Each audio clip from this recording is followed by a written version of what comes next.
Okay, back on, and we will turn to Vice Chair Carey for Law and Licensing. Thank you, Chair. On September 8th, 2023, the Law and Licensing Standing Committee met.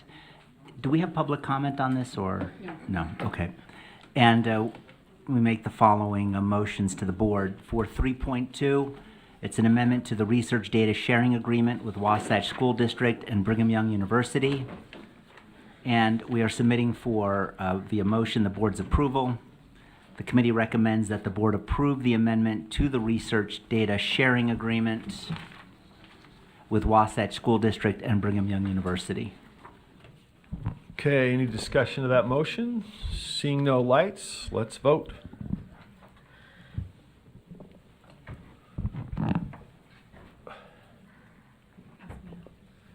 Primus is a yes. All right, we got one more, I believe. There we go. Voting is concluded. Member Klein and Member Bogus are no's. 13 yeses, that passes. Thank you. Back to Chair Norton. No, Carrie. Vice Chair Carey. Sorry, Kristen. How quickly they forget. Item 3.3, amendment to data sharing agreement with DCFS. Motion for the board is that the committee recommends that the board approve the amendment to the data sharing agreement with the Division of Child and Family Services. This motion passed unanimously in the Law and Licensing Committee. Okay, any discussion of that motion? Seeing no lights, let's vote.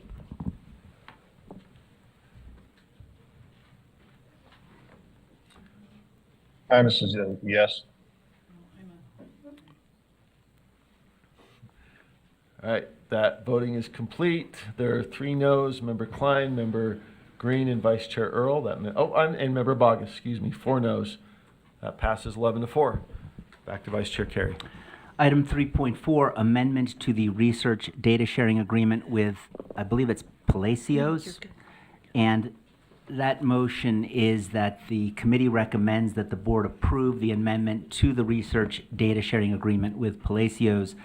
This motion passed unanimously in the Law and Licensing Committee. Okay, any discussion of that motion? If not, let us vote.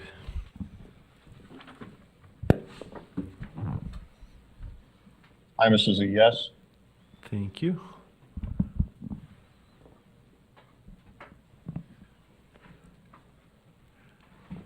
Got 2 more. Oh, my bad. And there we go. Voting is complete. There are 2 no's, Member Klein, Member Bogus. That passes. Back to you, Vice Chair Carey. This is item 3.7. Wait, what? 3.5? Oh, thank you. This is item 3.5. The matter before the full board is the State Charter School Board new satellite school and large expansion requests processes. The motion before the board is that the committee recommends that the board approve the State Charter School Board's new satellite school and large expansion processes. This matter passed the Law and Licensing Committee unanimously. Okay, any discussion on that motion? If not, let's vote.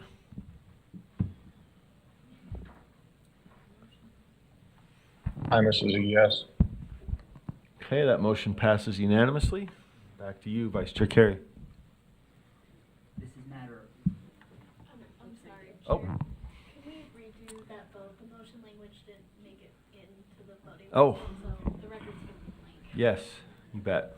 So is it up now? No, we're on 3.5. So back to 3.5. Yep, sorry. Hold on. Hold on. No. I have it recorded as unanimous. There we go.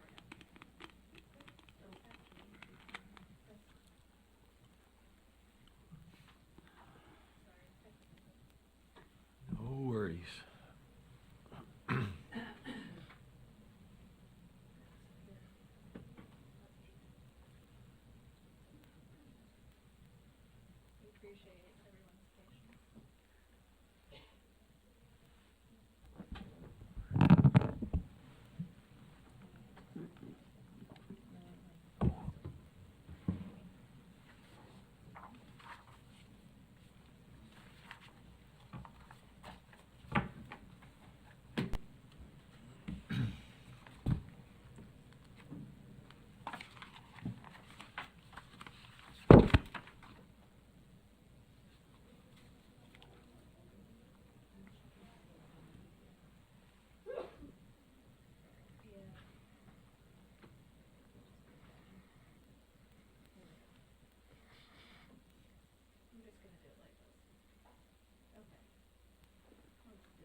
Does that work? The charter, this is SCSD, yes.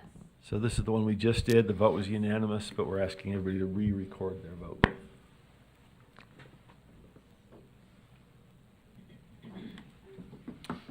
Member Heimus, you were a yes, correct? Yes. Okay. Klein has a question. We're mid-vote, but is this a question, yeah, because technical is this- question about the vote? Yes, I just want to make sure I know what we're on. Are we on 3.5 or 4.2? 3.5. So this is not 3.5. SCSB request for exception? No. Okay. This is No. the approval of their Okay, process. this is, okay, Yeah. thank you. Yeah. Yep. All right, it's re-recorded and unanimous in the affirmative. Thank you. Back to Vice Chair Carey. Thank you, Chair. This is item 3.6 regarding Rule 277-925, Effective Teachers in High Poverty Schools Incentive Program, an amendment. The committee recommends that the board approve R277-925, Effective Teachers in High Poverty Schools Incentive Program, Draft 1 on second and final reading. This matter passed law and licensing. Oh, sorry. Unanimously. You need to hit, yeah. Sorry, there we go. Anything further? Did I cut off anything more? It was just unanimously. Okay, over to Member Bogus. Thank you, sir. I have a motion to amend. Okay, that's in order. And I believe Superintendent Stallings has that motion. I read this and I actually had to read it 2 or 3 times to get the full gist of it. And so it's just a simple amendment to be, for clarity. And so it would be amended, lines 56 and 57 would be amended to read that the superintendent would identify teachers with student performance data as measured by student achievement data on a standards assessment restricted to those students who are taught by the teacher for a full academic year. So that it just provides more clarity. I think it's better written. And I don't think that one reading the rule would have to go back and formulate the sentence in the hierarchy of the rule writing to really get the meaning of that statement. And so thank you for that. And thank you to Superintendent Stallings for teeing that up for me. Okay, that's the motion. Is there a second? Yeah. Member Klein seconds. I guess you did speak to the motion. Davis. That's okay. No, I didn't stop you, so we got it. Unless you want more? I don't have anything else to say. Okay, Member Davis. I'd like to amend the amendment to who were taught by the teacher for 80% of a full academic year, Is there a second? or at least 80%. Let's just frame that up and we'll see if we have a second first. Okay. Make sure we captured it. Was there a second? Green is the second. Okay. Just a minute. Let's make sure we know what we're speaking to. Does that look right, Member Davis? Okay. The amendment to the amendment's on the board. It's been seconded. Member Wood? Am I in the right Member order here? Bogus. Member Bogus, then Member Wood. So can Cindy speak to I'm the motion sorry. first, please? And that way I Yes. know whether or not my question Sorry, needs to Cindy. be asked. Back to you. Member Davis, maker of the amendment. Thank you. Hold on. Yep, I got it. Thank you, Chair.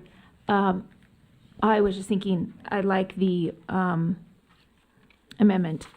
I just think some kids are absent sometimes, or they go on a vacation, or they are ill for a while. I do think it's more fair to not judge a teacher by a kid who was in their class for a month or 2. I think that's really brutal. So I do like this. I think it's better, but I just think if it's at least 80%, then you also don't have anything on the flip side where a teacher's like, well, so I'm going to report these 3 kids are so behind, I'm not going to include them, and they weren't here every day this year or something. And ultimately it's enrolled, I guess. Maybe you would say enrolled for a full academic year, but then again, they could unenroll for the last 2 weeks or something. I would just say 80% sort of covers all of it. So is this an attempted amendment to the amendment? Does this capture?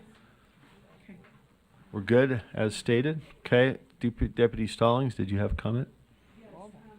We have a number of Mr. staff Chairman. who are reading this language for the first time and identifying some questions about whether currently, I believe, and if you would like us to bring up those staff, I'm just going to share with you at Angie's high level what the concerns are. Changing the word from from performance to achievement creates some concerns with our normal data business rules. Right now, our data business rules use performance, not achievement. And then the second item is this question of currently the way it reads, it wouldn't really be changing anything based on attendance, but enrollment. So if you wanted the 80% to be restricted based on enrollment, we'd need to change the wording a little bit. And the question is whether we have the data to do that. So there are a couple of, now we're finding some staff questions about intent and maybe some recommendations for different language.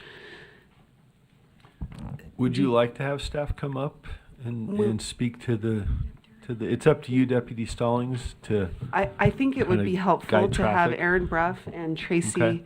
potentially, yes, Aaron Bruff and Tracy Van Deventer are going to come up and clarify their concern. Yeah, Thank yeah, you. right up there. I will have your back.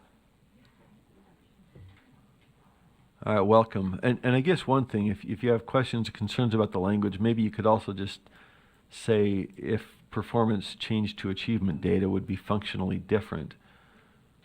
Would that, and how, and then the second part on, so I guess one, does this actually affect how it would be done? And second, are there concerns or questions, which I think is what Deputy Stallings identified, right?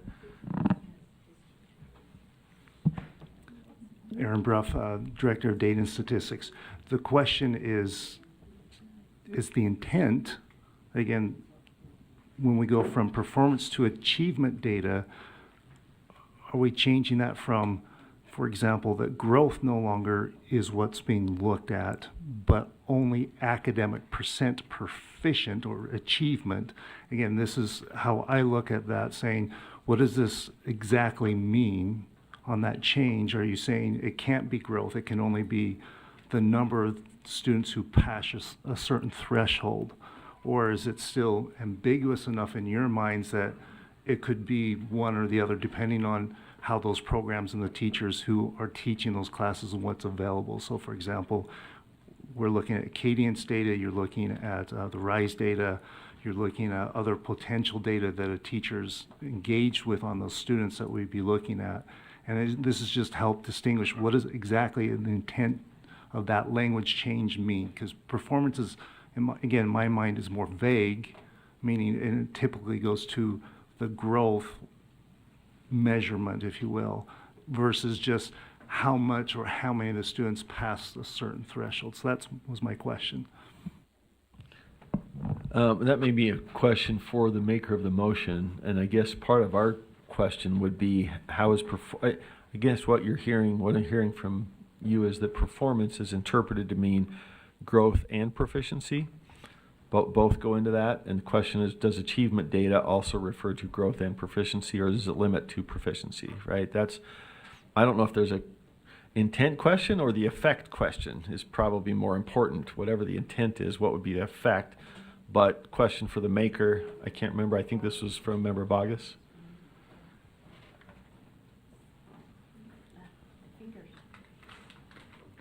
You're red.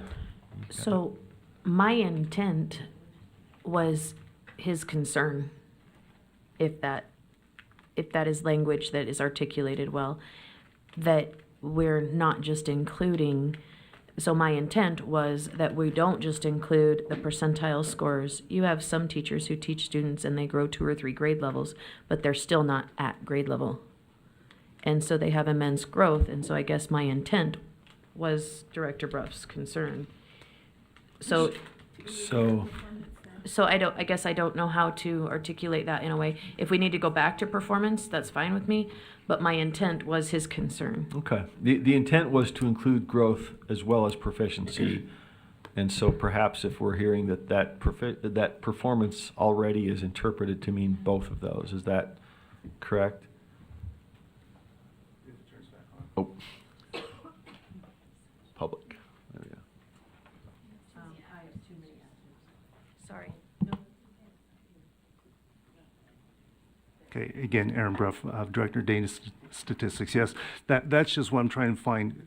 What is the language? So this is in the job that I work on, when I see achievement data, typically that is interpreted as the number of students who achieve that threshold, which would be percent who pass that threshold.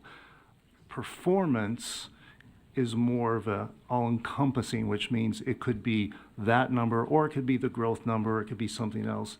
It's just within the language, I just want to make sure we understand the intent inside of there. It's just as different people look at it. So the way I would interpret this, performance is a better word. But I need to make sure that we understand the intent of what that language change means, because academic data kind of typically means I reached that threshold. I went over a cut, is usually what that means. Yes, follow up.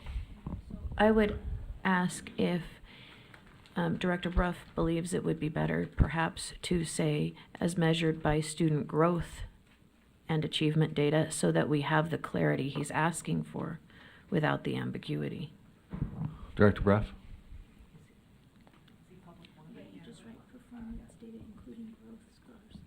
That, I would be okay with that too. Go ahead, Director Bruff. Yeah. I didn't hear what that comment was.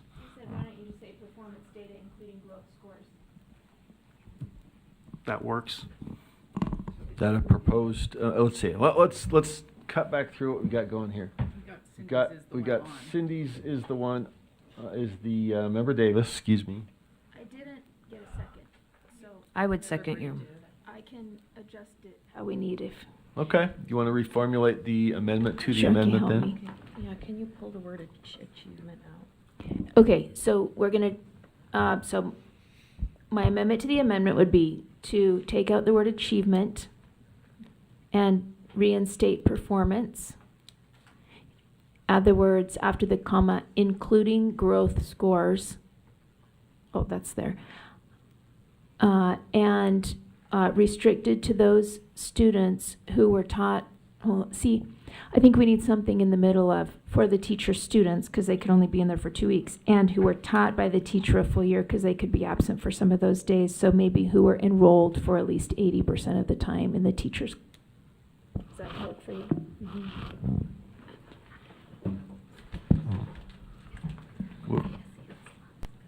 Would we be able to make those, let's see here, would we be able to make those red lines on the paragraph B that's up there, just so we can see how the amendment language below would affect the whole? Just had a couple layers of.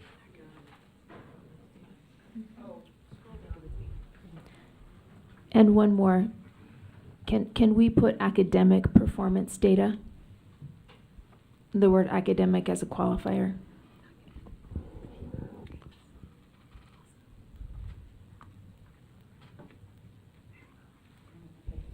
So the only question left is can we, is the last piece, the enrollment piece, feasible in our, when we look at our calculations and such? Let's frame it up the best Sure. you can, see if we have a second, and then kick it to Director Bruff. Sorry? Do we have a second to the newly revised, the newly framed amendment? Okay. Including growth? Let's just get it up there, and then we can ask questions, but do it with the language up in front of us. Okay.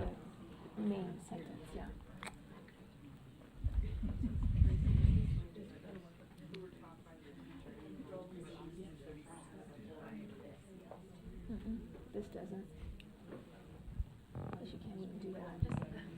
Getting the language right. It's up on- Not in the, after this. Oh, Aaron?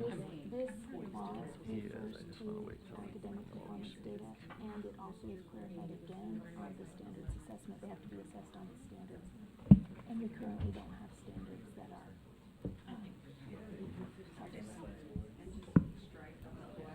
they're not our standards. This is standard. This is assessing our standards.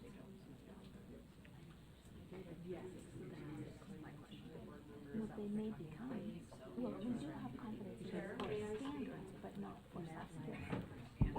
Do we have, We just want to clarify before we're saying that this is what Board Member Davis wants. Based on what you just stated, Board Member Davis, staff believe that the better way to say this would be to say and enrolled for at least 160 days or more, I guess, of a academic year. okay, does that frame up the motion then, Member Davis? It is 80%. Good. Well, some people can do math faster than I just did in my head. Thank you. All right, if we've got it framed, I think we had a second. Is it? Did I, It is 80%. Member Green? Okay, discussion of the motion. Director Bruff, did you want to address this before we turn back to board member comment, or you're good with this? Okay. All right, let's open it up then to discussion by board members. We've got Member Klein, Member Lear, I believe. Am I going in the right order here? Lear and then Wood. Member Klein's off, Member Lear? Oh, I have a couple of questions. Maybe Aaron, he went away. That I want to make sure I'm understanding, and I want to make sure it's both what Member Davis intended and then what I'm also hearing in reading that or was seeing. So I thought the idea was that or Cindy's concern was that the student should be enrolled in the teacher's class. A question for Member Davis? Did you intend that it's enrolled in the teacher's class for 80%? Because judging, so that doesn't really say that. And that's more like 90% there. I mean, it does go in line with what the traditional attendance trajectories are.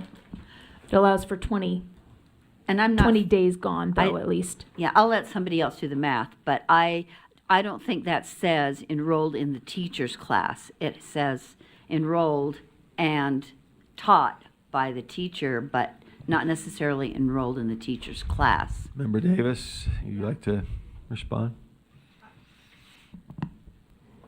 I feel like we're wordsmithing on the fly. I hate doing this. I'm so sorry. We probably need to just get rid of, are you okay with this? Who were taught by the teacher and instead just say enrolled for 160 days or more In the of an teacher's- academic year in the teacher's class. Okay, that's one question.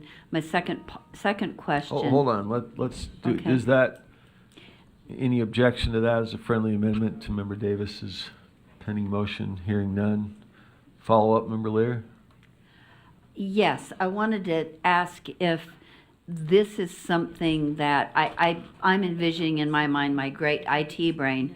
There's some little, there's some person, some gnome who sits up there and designates in every person who goes into this, every student who goes into this calculation and who is taken out of the calculation. Is that an easy thing to do from a electronic standpoint or a calculating standpoint, or is that impossible? Can you literally sort out every teacher's class and put only those who were enrolled in the teacher's class for 80% of the time? Deputy Stallings, do we have our gnome? Do we know who the gnome is? Would they, is Aaron the gnome? Okay. Well, he's so far from a gnome. Yeah, please, Deputy Stallings. Sorry? Oh.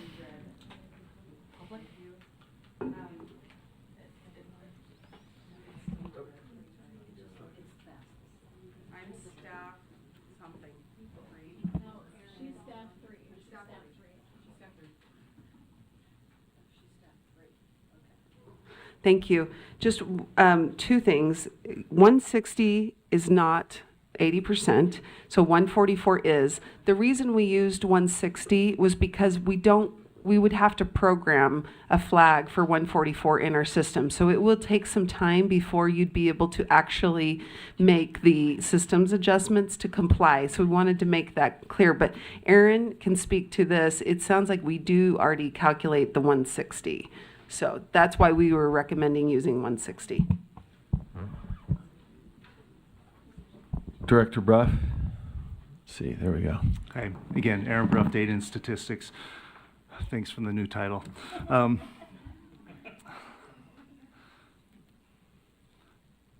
It's complicated but it's doable.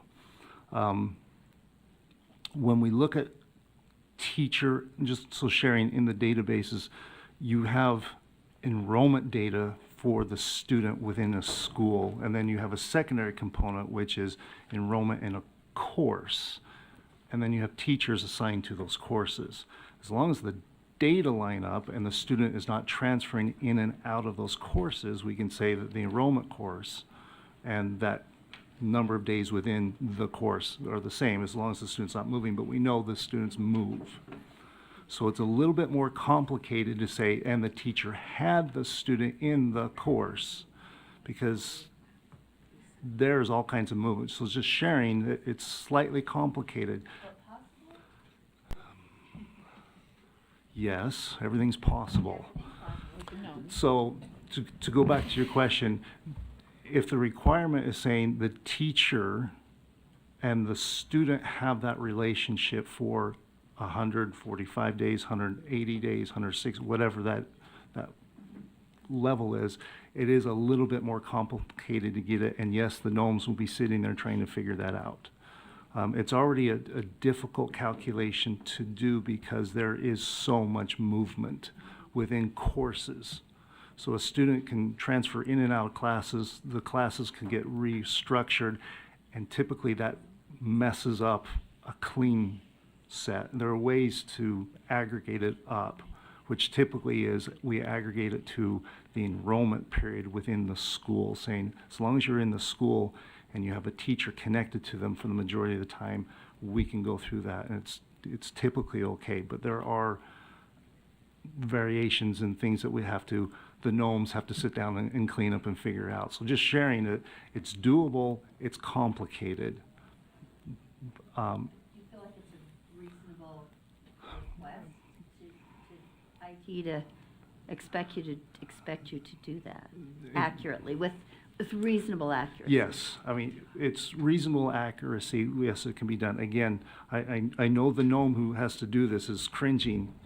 It's like, because there are some weird variations that have to be figured out when you tie it to the teacher, that a lot of times eyeballs have to be on it, saying, instead of just the whole thing just works, there's variations. And then there are teachers who are disappointed when they're like, what I feel like I had, where a programmer at the state doesn't know exactly what's going on within the classroom because the data are not always perfectly clean.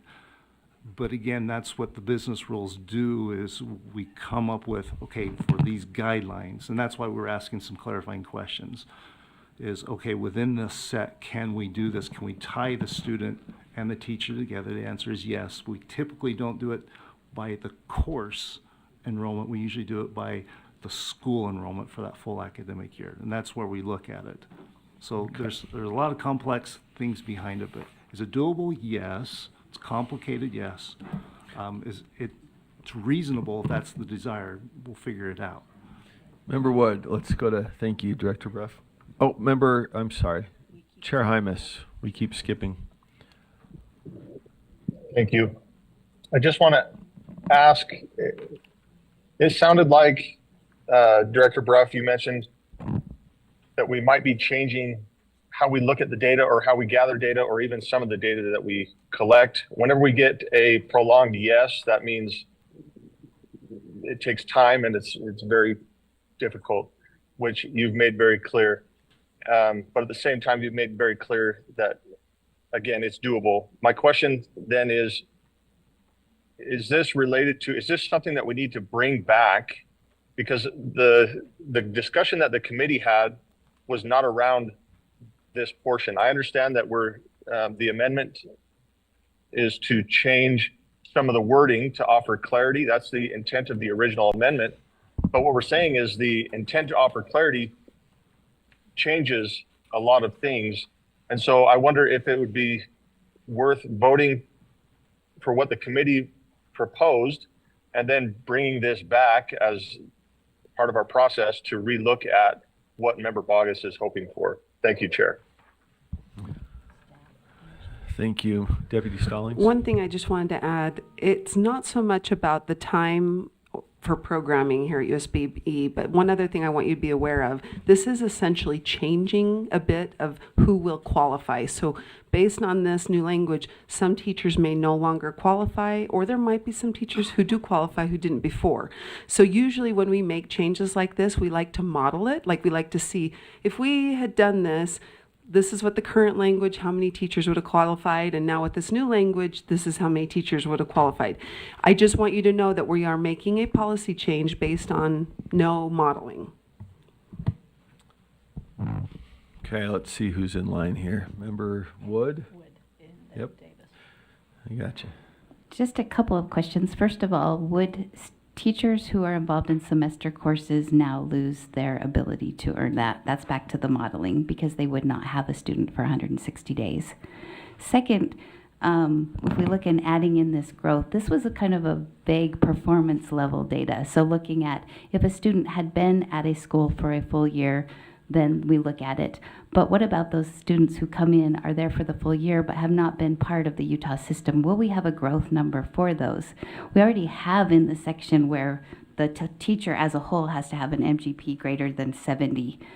So there's an overall perspective, but this is looking at student performance data that may not have growth if they're new to the system. So just some questions there. Anybody in staff able to answer those questions? Are those for staff, or are those just kind of rhetorical questions for the, do you want us to, yes, but would you like me to see about staff answering those? Director Bruff, Deputy Stallings? Director Bruff. Aaron Bruff, Director of Data and Statistics. It's a complicated question. Here's the easy answer. If we do not have longitudinal data on the student, we typically cannot do growth calculations on that student. So if they're new to the system, even though the whole year, it typically is difficult to get that growth calculation. That's a simple answer. What about the semester question? Was that a separate question? We haven't modeled. Okay, that answered the question. All right, I think we got Member Davis up next. Yeah, I move to postpone and ask that this would be sent back to committee to do some modeling, to look at this. It's really tricky to be able to vote yes in this moment, because it seems unfair when we're talking about a monetary incentive for a teacher, and they may be judged on a student who's only been in, say, 5 kids transfer in less than a month. Seems tricky. So if we could do some modeling, but I don't want unintended consequences on the other side either. So if they could just look at that and do a little bit of modeling and bring it back. That's my motion to postpone. Okay, I think that's in order. We have a second. Yes, absolutely. Question from Deputy Stallings. You talking about referring to committee back to law and licensing? If we have time to committee. Yes, I think these Time-wise? calculations are done in March or April. So we do have Okay. time for it to go back to committee. All right, so the motion is to refer back to law and licensing committee for modeling and further discussion. Had a second. Any discussion of the motion? Got lights from yeah. Member Straight? Yes, you know, we have different incentive programs, and we've actually started looking at those because there's a real question about the general effectiveness. How many, I don't know many teachers that even know about this program. I don't know many principals that know about this program. But what I'm bringing up now is a much broader question, which may be out of line with what we're discussing right now. But I think we need to look at this in a much broader way. And we need to find out what works, because I'm all for incentives at work and incentives that are known about. And I don't want to go too far, but I believe that part of that bonus has to be paid by the LEA. And but I don't want to go too far down that road for now. So anyway, I'll stop there. Okay, so the motion is to postpone and Can I- for consideration generally. I assume anything that's said here might be considered by the committee. Member Vice Chair Hart? Yeah, I think this goes without saying, but I'll just to be sure, can we also, before it goes to committee, also make sure that it's in line with what's in the actual code? I just want to make sure that we are tracking that. Thank you. Okay, seeing no other lights, the motion is to postpone. Let's see how that was framed up. That the board refer R277-925 back to committee. Let's vote.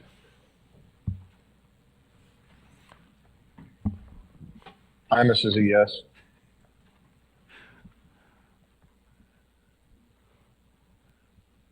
Yeah, two more.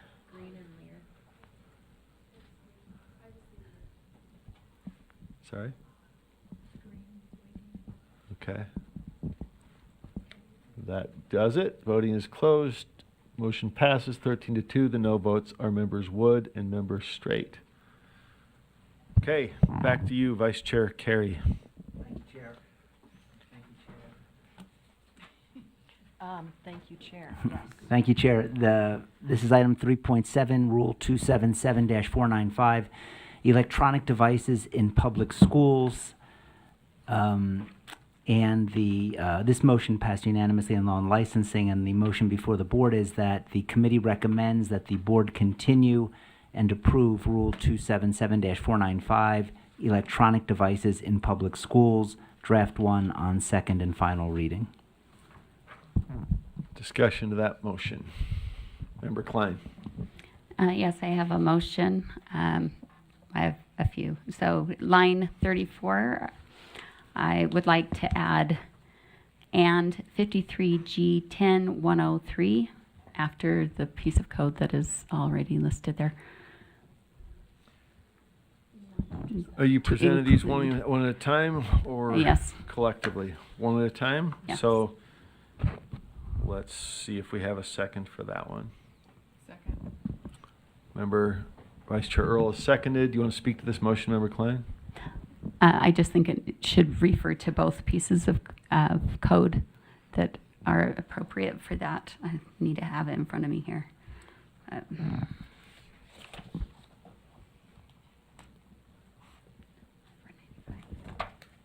I don't have it in front of me. So I don't know if you can grab the original or pull up the original document so people can see what I'm adding it to. Let's see.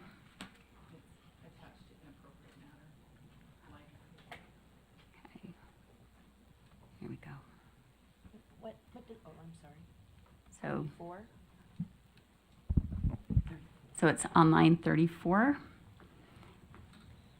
That reads, inappropriate matter means pornographic or indecent material as defined in subsection 7610-1235. And then I would just add and 53G 10103, which is sensitive materials in school.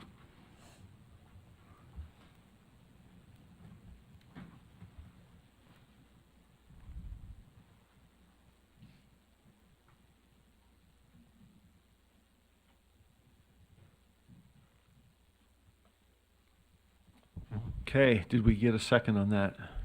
Sorry, Member Bogus did. Discussion. Vice Chair Earl. Vice Chair Earl did. Sorry. I was just Okay. answering your question. Discussion of the motion. Anyone? I see no lights. Member Green? Does that work? Oh, we are. Probably to the maker of the motion. You're saying that on line 34, you're adding 53G 10103 along with subsection 761012. Is that right? In addition to? Okay, thank you. Answer the question. Okay, seeing no other lights, please vote. Oh, let me read the motion, sorry.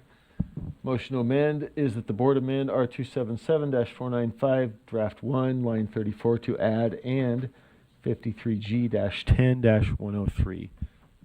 Voting is open. Oh, hold on. Sorry.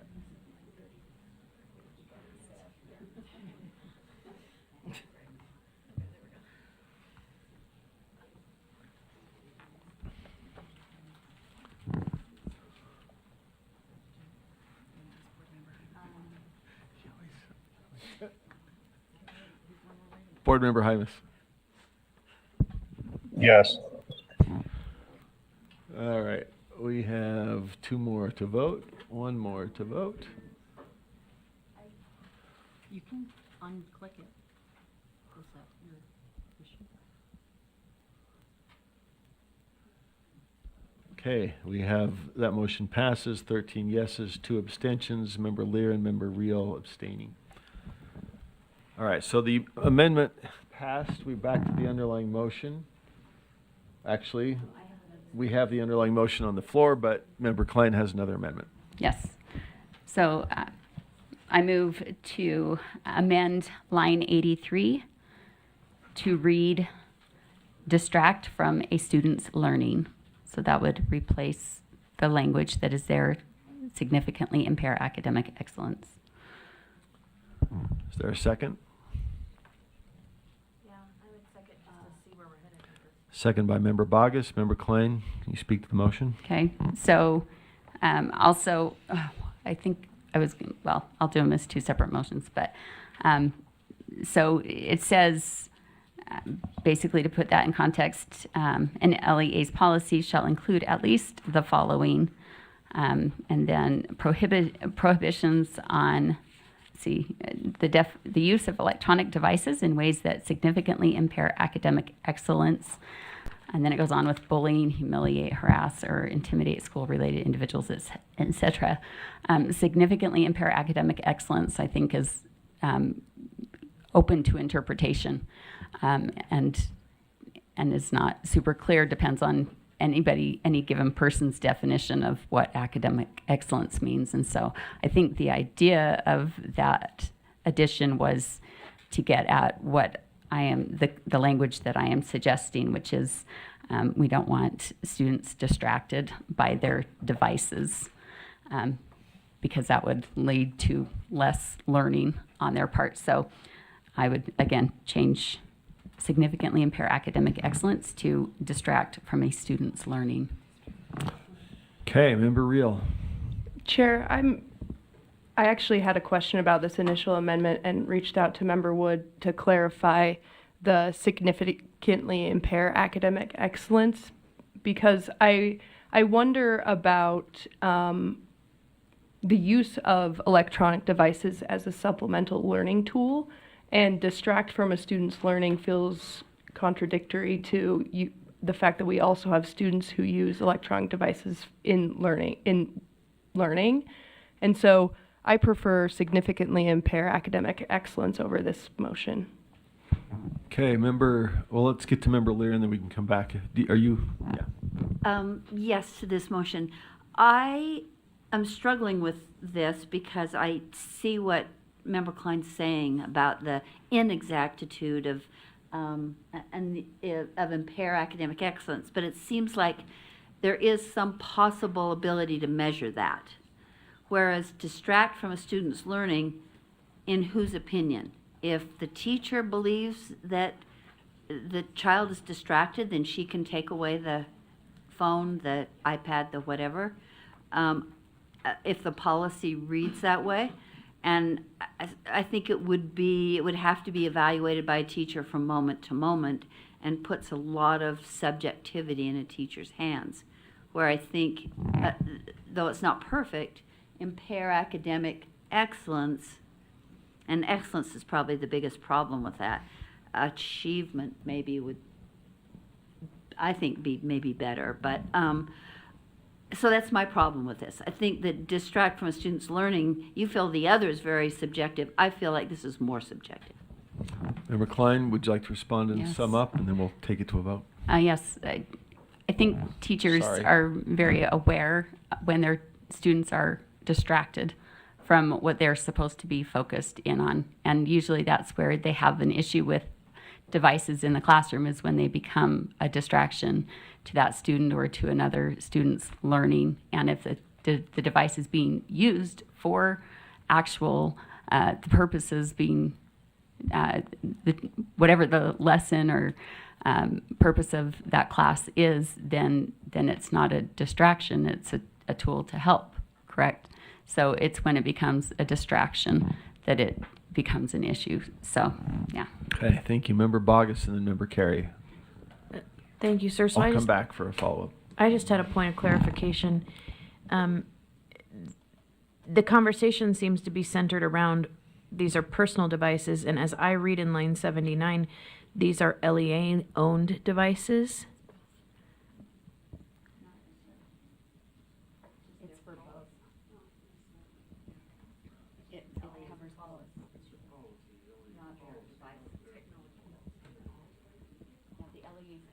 shall include the following, but it governs both personal. Would you? Deputy Stallings? This policy would be regarding any devices on campus. So it could be LEA-owned devices, it could be private, personally owned devices. Okay, thank you. Thank you. Member Carey? Yeah, I'm going to, when we held this in law and licensing, it was like a thesaurus that day because there were 5 members and all 5 of us didn't like the language of any other board member. And so we kept trying to change it and modify it. And I think we agreed on this because of the provision in line 80, which says the LEA's policy shall include at least the following. So if an LEA wants to put distract, if they want to put any modifier there, they may. But as a board, we thought it was important that we have at least a requirement that it has to address what happens when academic excellence is significantly impaired. So I just wanted to draw attention to that. LEAs are free under this policy to put in any modifier. Thank you, Chair. Thank you. Member Lear, we've got, Chair Hymas wants to weigh in, but do you have a quick comment and then we could, okay. With that reminder, that makes my question sort of unnecessary, but I also was very persuaded by the public comment this morning. I'm sure that maybe some of those devices that student had were distracting to other students, but it was a necessary device for that student. So I think distraction is rather a difficult qualifier, though I very much believe that teachers know. I reflect still on some of the distractors in my own teaching experience. So I know they're good, but I'm thinking that distract is a hard thing to quantify if it's the student himself or other students who are around him. So Okay. I appreciate Chair Member Carey's reminder about I'm struggling over the words. Okay, Chair Hymas. Thank you. I want to, again, I'm going to speak against this motion. Simply, as we did discuss this in committee, we did come across the verbiage the way we did. One of the things is to protect both students and families, right? Is if it's disturbing academic excellence, then that means that the teacher can't just say, everybody get out on your phones and do your thing for a minute. I need 20 minutes of me time, right? And at the same time, because that wouldn't be considered a distraction, it's everybody's doing it. And at the same time, it's students need to stay focused when we put a device in front of them or if we ask them to use their devices. So again, I prefer the language that came out of committee. I speak against this motion. Thank you. Okay, I don't think we have any more lights, so let's tee up the Member Klein. Sorry, just saw the green. Yes, I would ask, do we have a defined or a definition of academic excellence anywhere? Do we have a settled definition that we all agree on? Any staff wish to field that? Or anybody aware of a Superintendent Dixon? Okay, don't think so. That's okay. No, just Yes, that top would of our be- head, it yeah. doesn't appear that we have a defined standard of what academic excellence is. All right. Seeing, I believe, no further lights, the motion is that the board amend 277-495, draft 1, line 83, replace existing language on line 83 with, quote, distract, small I, distract from a student's learning. And let's see if we can open voting. Voting is open. Hymas is no.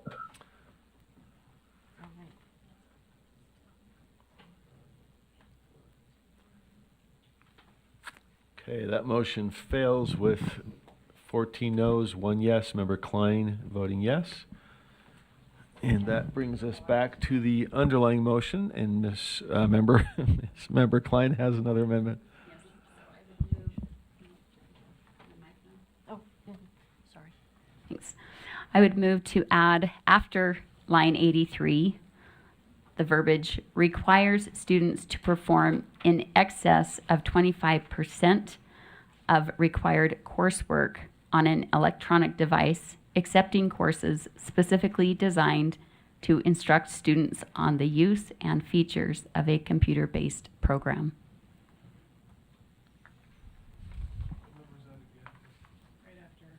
It would be added right after line 83. So, for clarity, sorry. It's a prohibition. Do we, is this point of order or speaking to the motion? Point of clarification. Sure. So we're speaking about a new line item. True? Okay, thank you. All right, do we have it up there? We'll see if we have a second. Yes. Okay, the motion's been framed. We do have a second. Back to you, Member Klein. Any further discussion of the motion? Yes, this is part of the prohibitions section. And just so that we're not, I keep hearing people say, you know, how important it is that we are not, that students aren't doing all their learning on computers. And so this would just help ensure that that is the case, that we have some restrictions on how much coursework can be done on the actual device when they're at school. Any discussion on that motion? We have a second. That's not worded, I don't think that's what that. Is that the worded lead-in, correctly, Member Klein? Yes, the lead-in is an LEA's policy shall include at least the following, and then it's down to B, prohibitions on the use of electronic devices in ways that. So, and then it continues from there, in ways that require students to perform in excess of 25% of required coursework on an electronic device, excepting courses specifically designed to instruct students on the use and features of a computer-based program like Excel or Word or an actual program. Okay, Member Davis. Yeah, how would this look with oversight? I know we have a charter school down in our area that does the courses aren't designed to learn about computers, but they do all the coursework on computers. I'm just concerned, I don't know what the oversight's gonna look like on this and how it would impact people. Member Klein, would you like to respond? Well, I keep hearing people say on both sides that, you know, or assuring that kids aren't on devices all day long, doing all their coursework online. So are they or aren't they? And do we agree that it's not good for students to be on devices all day long and doing all their coursework online? Because I'm hearing one thing, but then, you know, do we want to put some restrictions on there? Or are we saying, no, all education now happens online? Is that what we're saying? Okay, Member And Booth. Oh, sorry, finish up. I didn't And mean that students should be required to be online all day doing all their coursework through a device. I don't know if that's a rhetorical question. I would love an answer on the record for that. Okay, Member Booth. Having spent 43 years in the classroom, I really value the opportunity as a teacher to create an environment where learning happens in a very organic and exciting way. I certainly value the importance of digital learning and the resources that provides, but I also value the many other methods of creating an educational environment where students are learning to the maximum extent possible. I, however, would, as a teacher, be bothered by a 25% ruling.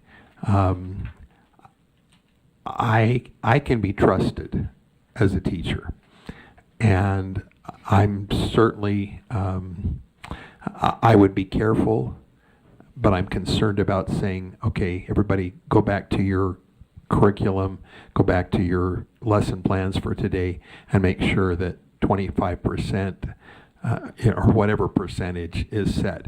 We just want to keep a balance, and I'd like to trust our good educators to keep that balance and not get too heavy in technology. Thank you, Member Booth. Member Straight. Yes, I think there was a question posed. Do we all agree that too much time on these electronic devices can be harmful or a problem for students? And I'd say in answer to that question, absolutely yes. But I see LEAs taking this issue and making their own policies. I don't know that we need to prescribe a policy. Plus, elementary might be easier to do something like this, but once you get into junior high and high school, you have multiple teachers over the course of a day. 25%, well, if in your English class you were on 100% of the class time, does that mean that the next teacher gets 0 and the next teacher after that 0? I just don't know how we would actually implement this. And is it our place to implement it? And my basic answer is it's not our place.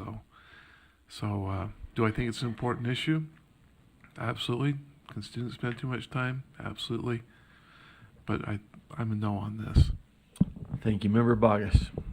Thank you, sir. I believe my question would be for the maker of the motion. I am concerned that as this language is constructed, that, for example, in a secondary ELA class, it says to perform in excess of 20% of required coursework, which carves out a hole for instruction. And if we're asking students to write papers or term papers, one would conclude, maybe logically, that that would be done on a computer, which to me means they're completing their 100% of their required coursework on an electronic device. So is this something that we can juxtapose those two? And is this something that we should maybe send back to committee to flesh out? I'm wondering. Thank you. Okay. I don't see, Member Green. Yeah, I do think that there's definitely some substance to this argument and this discussion. And I think as a whole, I would hope that our teachers are learning how to engage with their students outside of technology. It was a beautiful art before technology made its way into everything that we do now. And I still think that it's relevant and holds to the development of young children. I know that my first grader was really disappointed when the computers came out really quick because he really loves to draw. And I've been able to speak with his teacher to make sure that they're not doing all of their writing and all of their math and everything on the computer, that they actually have the ability and the time set aside to develop how to hold the pencil, all those fine motor skills, the neural connections between the brain and the eye, and writing it on paper, all of those things, I call those the intangibles. And I don't know where that exists, as far as training the teachers. I would hope that that's a continued discussion, that they are developed and encouraged to do that. I do think this is a very good argument that we should continue to circle back to as we develop how technology is incorporated into our everyday lives, and not forget that young minds have so much development that happens by interacting with their world outside of a screen. As far as the 25%, I don't know how you could begin to monitor that. If I were to make any changes, it would probably be to increase the percentage. But again, I don't know that I could vote for this at this time unless we could do some study on, because I just had this conversation, how much time is a first grader on a computer versus outside of that computer, and I don't have a percentage for that. So I would personally like to take more time to understand that before I could vote for it. Thank you. Okay, let's give some time to Superintendent Dixon, and we'll get back and wrap up and get to a vote. Thank you, Chair Moss. There were several board members that were able to attend a school this week up in Davis District, and there was some instruction given at a morning meeting that really struck me, and it talked about active use of technology versus passive use of technology. I thought that was really profound, thinking about the intentionality of the tool. So rather than focusing on the amount of time, it's what tool is being used for what purpose. And so we were then able to go into classrooms and witness students who had, to Member Green's point, they had their writing tablets next to them where they had been studying the Mesopotamic era at that point, and they were writing what they'd learned about it. They'd read some things on the computer, they'd written some summaries, they were collaborating, they were all in tables, they were doing some group work, they were writing summaries. And I made the mistake of saying to some young men who were I thought they were, working on a game. And so I said to them, so when you're finished with your portion, you're then allowed to play a game, which in my mind would be sort of some passive use. And they looked at me with disgust and said, we're not playing games, we're creating the games.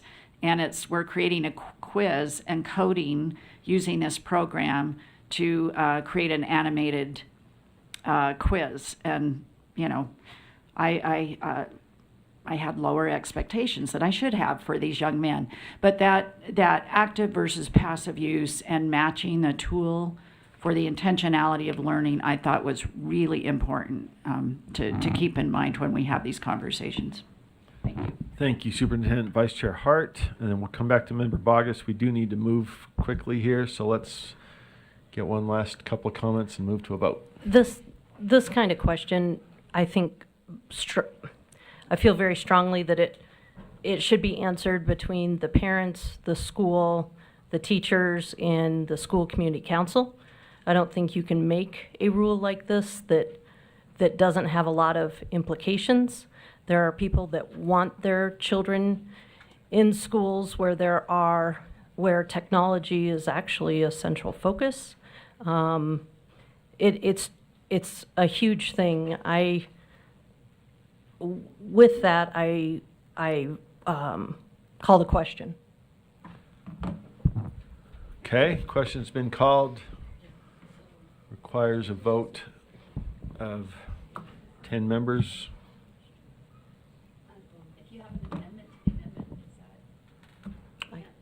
We're calling the question about whatever's on the floor, so. You just vote against it. You just vote against it. Let's see, so we've got two up there. I think we're on the top one, correct? Correct. On the 25%. Okay, that next one is just in the queue. Okay. All right, so the motion on which the question's been called is that the board amend R277-495, draft 1 to add after line 83, requires students to perform in excess of 25% of required coursework on an electronic device, excepting courses specifically designed to instruct students on the use and features of a computer-based program. The motion is calling the question on whether to proceed immediately to vote. So, with that, let's see. We have open. This is to call the question on that motion, No, not voting on the motion. not the motion. No, the motion.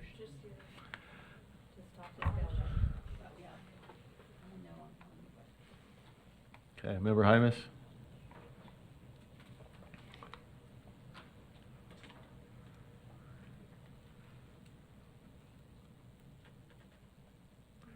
Got three more. I don't think we have Hymas. Let's see. Hymas might. Member Hymas is a yes. I'm calling the question. Okay.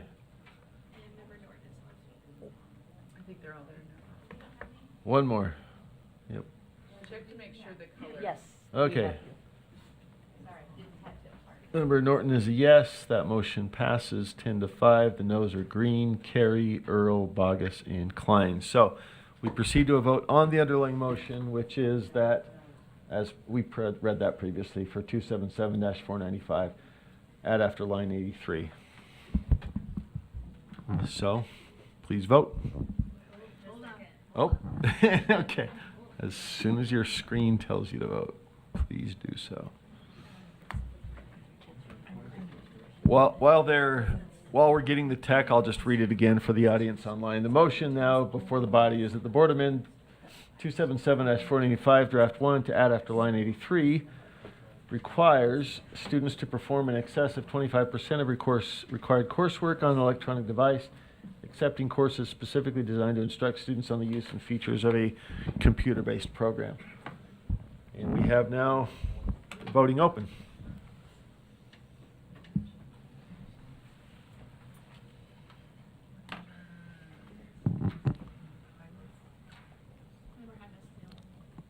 Chair Hymas, Member Hymas?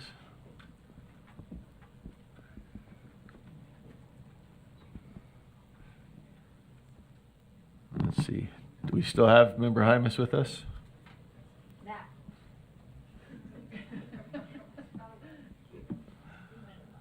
We may have lost Member Hymas somewhere in the, he dropped? He's somewhere in the wilds of New Mexico or Texas. All right, that motion fails 14-1 with the yes vote, Member Klein. Okay, that takes us back to the underlying motion. In the interest of time, Member Klein, were any of these in backup? Submitted in backup for the amendments you're going through? Oh, no? Okay.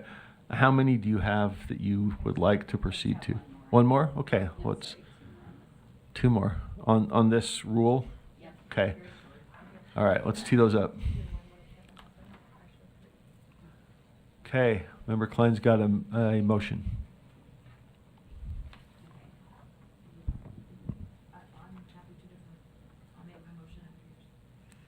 Go ahead, Member. Okay.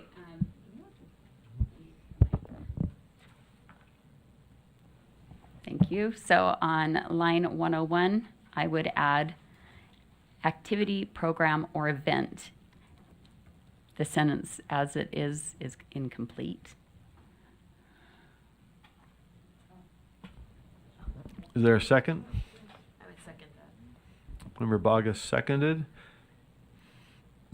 Deputy Superintendent Stallings.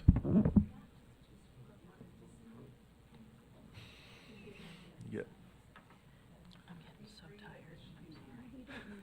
Staff agrees. Like, if it's just a grammatical thing, they can make those technical changes without votes. Deputy Stallings, did you want to comment, or does that? We agree with this amendment. She's correct. Okay. All right, so this is a clerical error that's being corrected, language that was intended to be but was left out. Do we need to vote on that, or can that just be added with staff's concurrence? Clarification? Any objection to that? Okay, we will restore that language as intended. Thank you, Deputy Stallings. Back to you, Member Klein, or is Member Bogus in? If I'm you happy can to defer. Defer? Okay, we got one more. So lines 107 to 109, I would amend to read as follows. Use of electronic devices in violation of an LEA's or teacher's instructional policies may result in the school contacting a parent to address the alleged violation.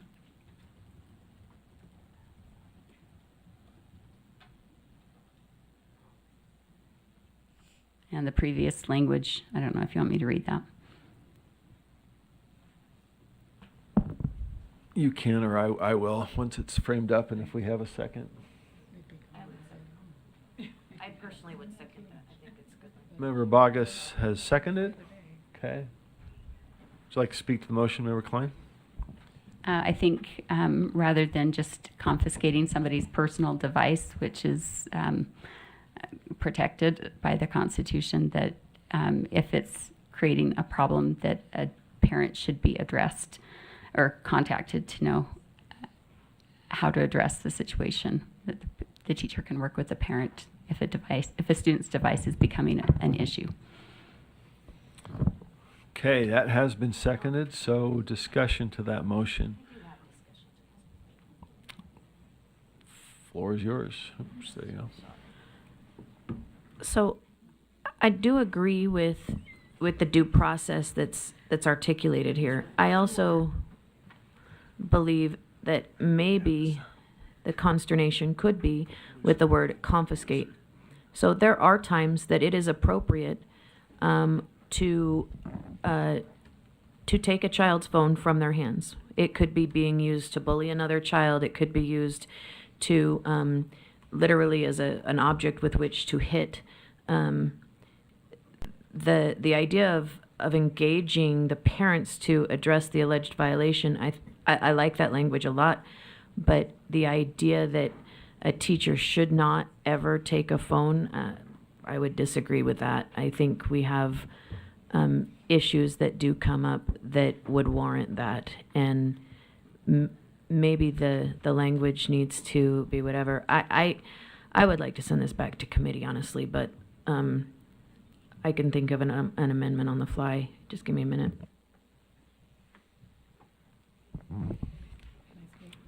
Vice Chair Earl. Yeah, just wanted to remind again that this is minimum standards that any district or any entity could add additional language or additional clarification. So the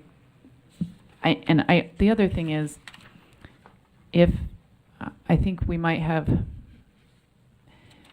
just the time-wise that it would take to be doing this on top of what we're asking our educators to do already, or even administration. It just seems that, the idea that somehow parents are going to say, don't take your phone to school, I'm not sure that's going to happen. And so I just am looking at this as a time barrier, and each school may have to deal with it differently.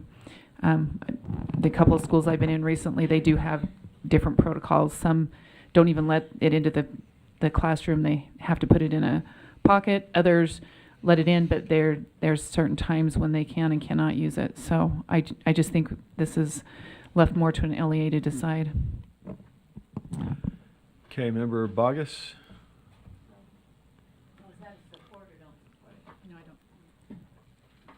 Member Bogus.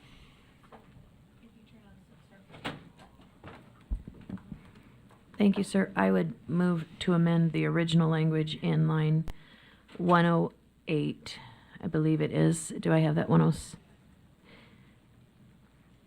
Yeah, okay. And so in 108 it says may result in the confiscation of a privately owned electronic device, and then strike the language for a designated period and replace it with until such time that the device is retrieved by a parent.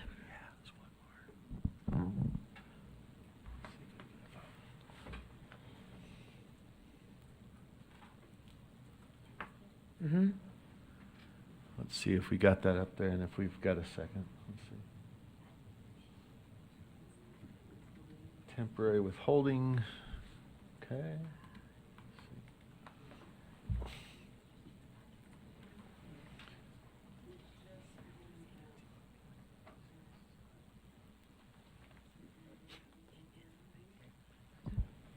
May result in the confiscation of a privately owned electronic device.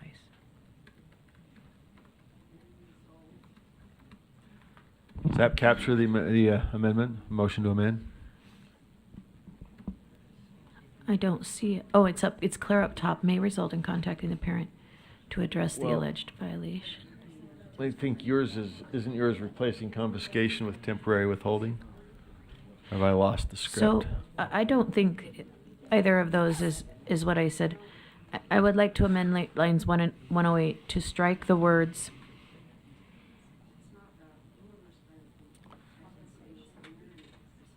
Oh, I apologize, Superintendent Stallings. I'll wait.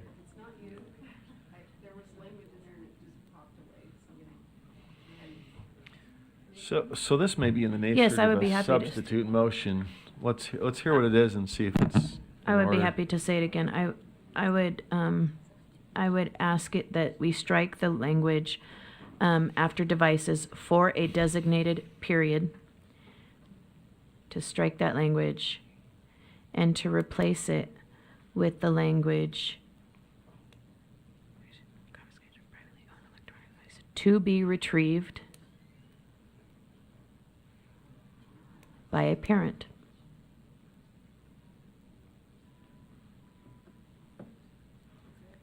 Yes, and so then it would read in full that the use of electronic devices in violation of an LEA or teacher's instructional policies may result in the confiscation of a privately owned electronic device to be retrieved by a parent. That's in order though, right? Yeah. Okay. All right, so that's a substitute motion to substitute. Can we just reword word that as a motion to substitute. And then that would be that the board amend lines 108 to 109 by striking for a designated period and replacing with to be retrieved by a parent. Member I think I need a second. Wood. Oh, we don't have a second. Do we have a second? Do we have a second?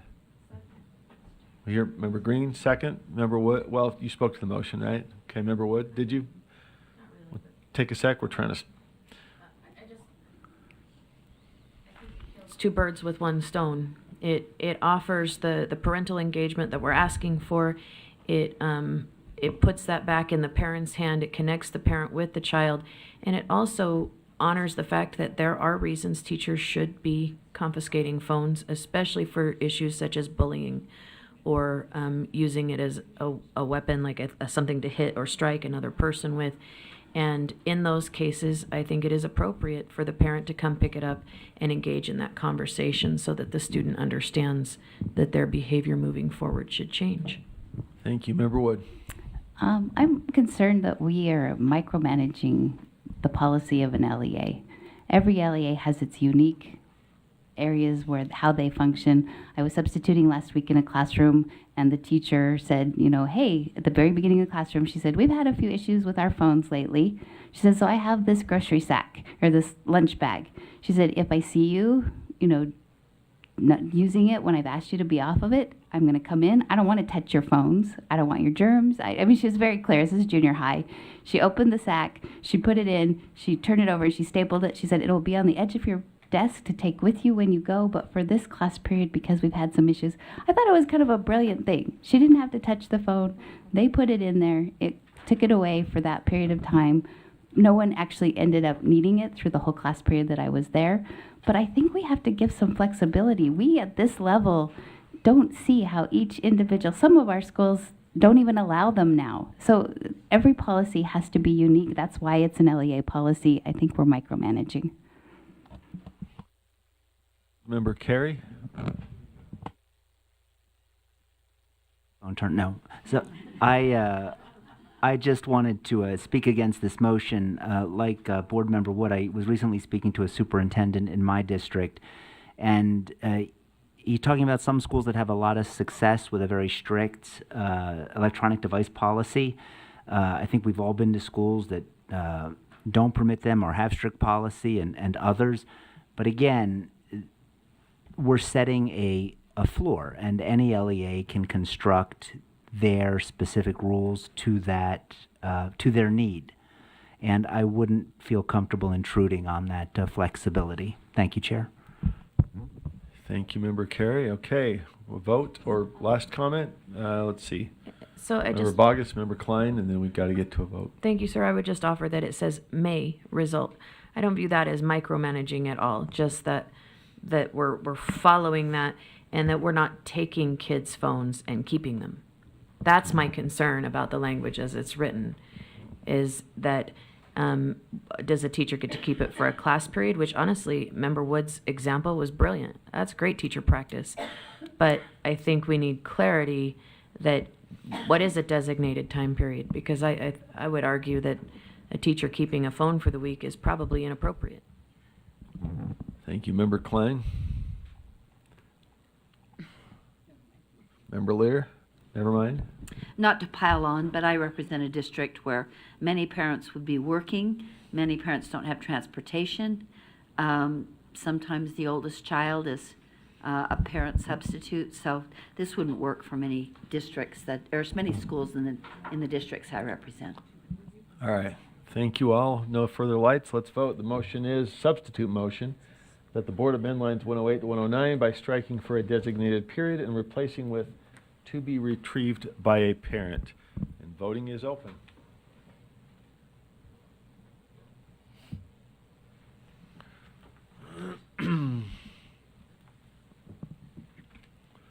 Member Hymas, are you with us? It's intermittent, so no. Right. We're going to catch him when he passes the mini mart in the desert. Yeah. Member Davis, are you with us in the hallway? Would you like to vote? Okay. Voting is closed. That fails 11 to 2. The yeses being Member Bogus, Member Klein. All right, back to the underlying. Let's see where we stand here. So we go back to Member Klein's underlying motion, which is that the board amend R277495, lines 107 to 109, to read, quote, use of electronic devices in violation of an LEA's or teacher's instructional policies may result in the school contacting a parent to address the alleged violation.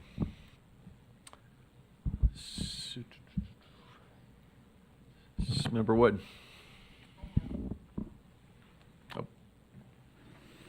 I have a substitute motion. Oh, go ahead. I'd like to maintain the language as is in 10709 with and add at the end, and may result in the school contacting a parent to address the alleged violation. Yes, and add the language from Member Klein's at the end. I'll second.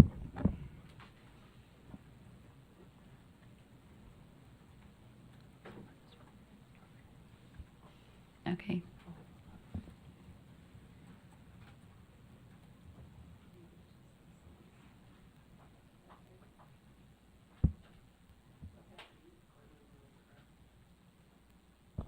Yes, I'd like to maintain the entire language as is, but just add that section at the end. So it's been seconded. Let's get it up there, and then you can speak to the motion.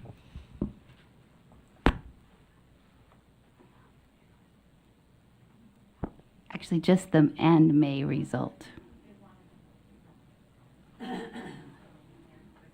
Yep, thank you. Okay, back to you. Like to speak to the motion, Member Wood? I think that having parents involved is always important, and so I like that part of it. But I think that teachers writing in that they may need to take it away, they may need to. So. Okay, Member Straight. No, let's see. Where are we here? Who was up first? Member Straight. Yes. Oh, wait, no, Klein was first. Member Klein, was that to this or Yes. left on? Okay, Member Klein, then Member Straight. So I would be okay with this, but I would think if it is so severe that the phone has to be confiscated, then it should probably be a shall instead of a may, if it reaches that level of disruption, or instead of just a may. That way, you know, you've got accountability going both ways. They're both mays. And transparency to the parent as well, so that the parent knows that there's an issue and can address it with their child. And it doesn't become just a power struggle between the teacher and the student, if perhaps the teacher is acting rashly in taking it away. So it would maybe make them think twice before taking it away. But, you know, obviously there are issues that may sometimes creep up in that regard. So I would just amend the motion, the substitute motion, to change may to shall. There a second to that? Not hearing a second. So back to Member Straight to speak to the substitute motion for Member Wood. So I think we've heard enough anecdotal discussion today that we could make a list of may a mile long. They already have the may. LEAs can enact, they can do the may on any may we may put in is already there. So I'm against it. Okay. Any other discussion of the motion? All right, and I'll just say the reason I seconded the may is there, but it highlights that this is an option and suggests that perhaps to those that are trying to comply with the rules. So I like the motion for that reason. And seeing no further lights, let us vote. The motion is that the board amends lines 108 to 109 by adding at the end of subsection E and may result in the school contacting a parent to address the alleged violation.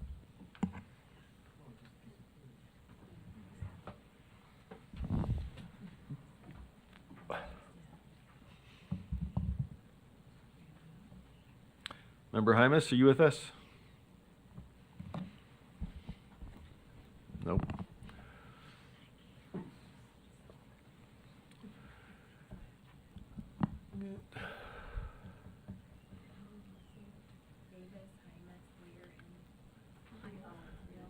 Let's see. Member Reel? Member Hymus? Are you out there? No. Okay, let's see. Who else are we missing? Member Davis. And Member Lear. We have Member Lear. Okay, we got 13 cast. That motion passes by a vote of 9-4. The noes are Lear, Reel, Straight, and Vice Chair Hart. Okay, so let's see. I think that actually replaces the motion that was on the table and may conclude the motions that were teed up to amend this rule. All right, so that brings us back to the rule as amended. Wait, let's see. We did amend. We had one amendment. So motion back before the body then is on the underlying motion, which was, am I getting this right? Did I miss anything in all the amendments? And so we're back to the underlying rule as amended then, correct? Okay, as amended with the substitute amendment. The motion then is that the board approve. Oh, I'm sorry, Member Bogus. Yeah, thank you, sir. I would just move that we send this back to committee for further deliberation and amendment. I think we've got with a second, I'll speak to the motion. Is there a second to refer back to committee? We've got a second. Member Klein, you speak to the motion. Member Bogus. Thank you. I think a lot of really great conversations have happened here today, and I appreciate that. And I think we need to flesh it out before we run it through in another complete cycle, including, as I do some research while I sit here, the annual climate survey. A lot of parents are reporting, I think it's in excess of 40%, are reporting that electronic devices in classrooms are distractions. I think we need to consider that data, and I think we need to continue to have this conversation and get it right before we ship it out. That would be my thought, and so I would move that we send it back to committee for further deliberation and amendment. Discussion of that motion. Member Vice Chair Hart, are you? No, you're not. Okay. All right. Seeing no further lights, the motion is to refer back to committee R277-495. Let's tee that up for a vote.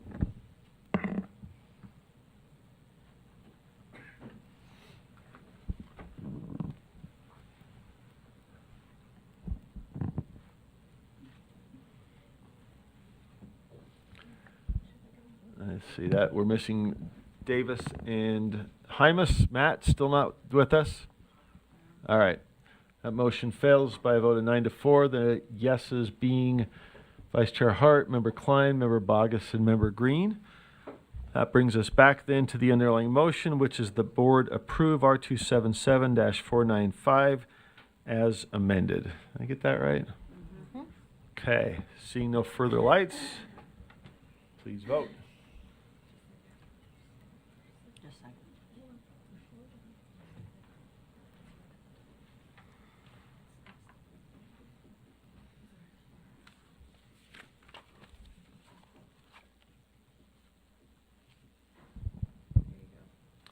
All right, voting is open.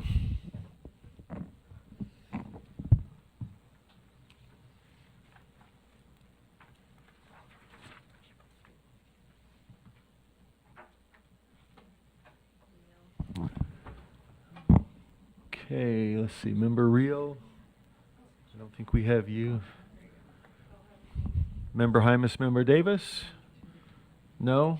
Okay, that passes 9-4. The noes being Member Klein, Member Straight, Member Green, and Member Bogus. Okay, so back to Vice Chair Carey. Thank you, Chair. This going on to item number 3.8.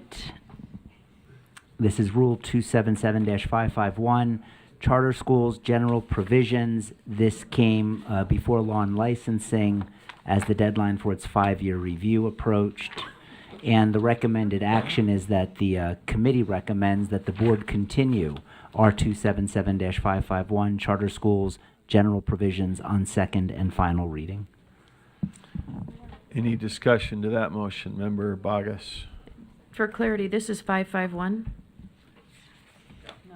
Oh, yes. Yes. 551. So in my document here, Chair, it says that the committee moved to direct staff to work with board internal audit staff to bring back updated amendments at a future committee meeting. This is a continuation though, so you vote the continuation and then bring back.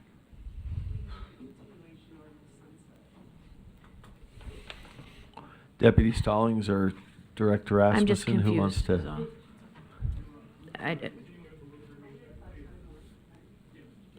Thank you, Chair. Just as a clarification, when 551 came to committee, there were some discussions of significant amendments. The committee moved to just continue at this time, and so there are no amendments being made today. You're just continuing it. If we don't continue it ASAP or by within like 10 days, the Office of Administrative Rules will sunset the rule, meaning it'll go away, and they very much they're not pleased with us. So if you don't want the rule, the better motion would be to move to repeal. But the amendments to 551 will be coming in a future meeting, not this week, but likely in November or. Oh, that's right. The decision was made to make the more substantive changes after session. Answer the question. Okay. All right. Seeing no further lights, the motion is that the board continue R277-551, Charter Schools General Provisions, on second and final reading.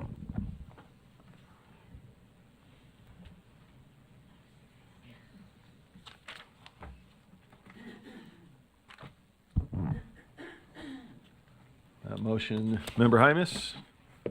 Nope. Motion passes unanimously, 14-0. Back to Vice Chair Carey.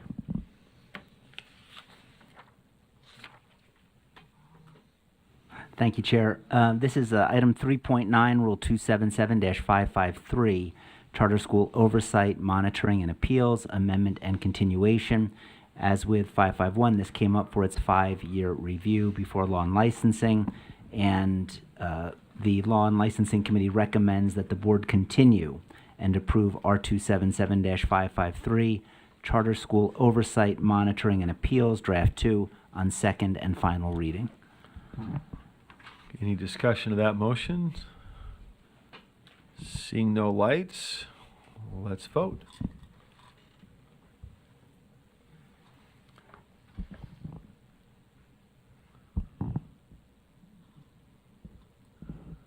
Member Hymas, are you with us? We're missing one, I think.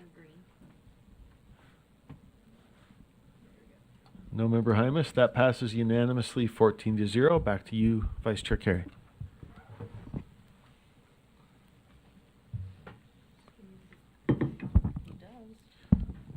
Thank you, Chair.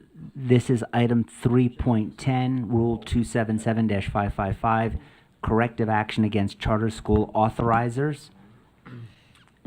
And the Law and Licensing Committee recommends that the board continue R277-555, corrective action against charter school authorizers on second and final reading.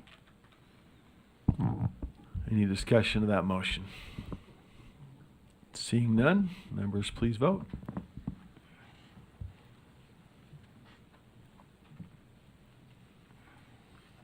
That passes unanimously. Back to you, Vice Chair Carey. Thank you, Chair. This is item 311. What? 3.11. Oh, yeah. Sorry. Also known as 11. So 3.11. I deserve that. R277-210, Utah Professional Practices Advisory Committee definitions via amendment. The Law and Licensing Committee recommends that the board approve R277-210, Utah Professional Practices Advisory Commission definitions, Draft 1, on second and final reading. Any discussion of that motion? Member Klein? Yes, I have some motions to make here. My first is to amend lines 132 to 136 to read, let's see, let me just pull this up here.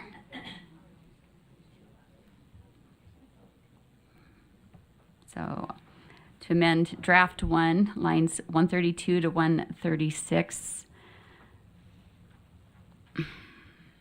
get there.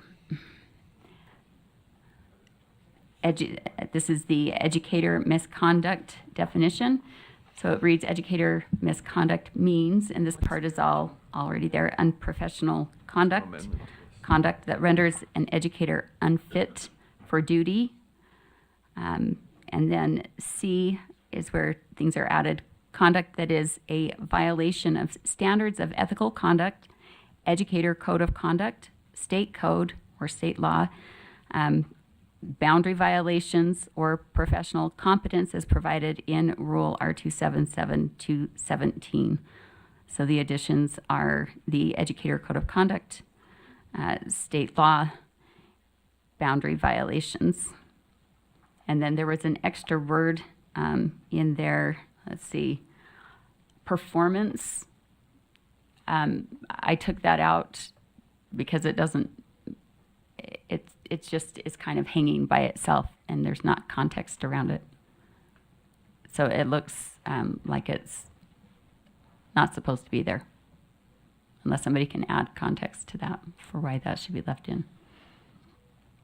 Okay, is there, let's see, do we have it up there as you intended, Member Klein? Yes. Okay, is there a second? Second by Member Green.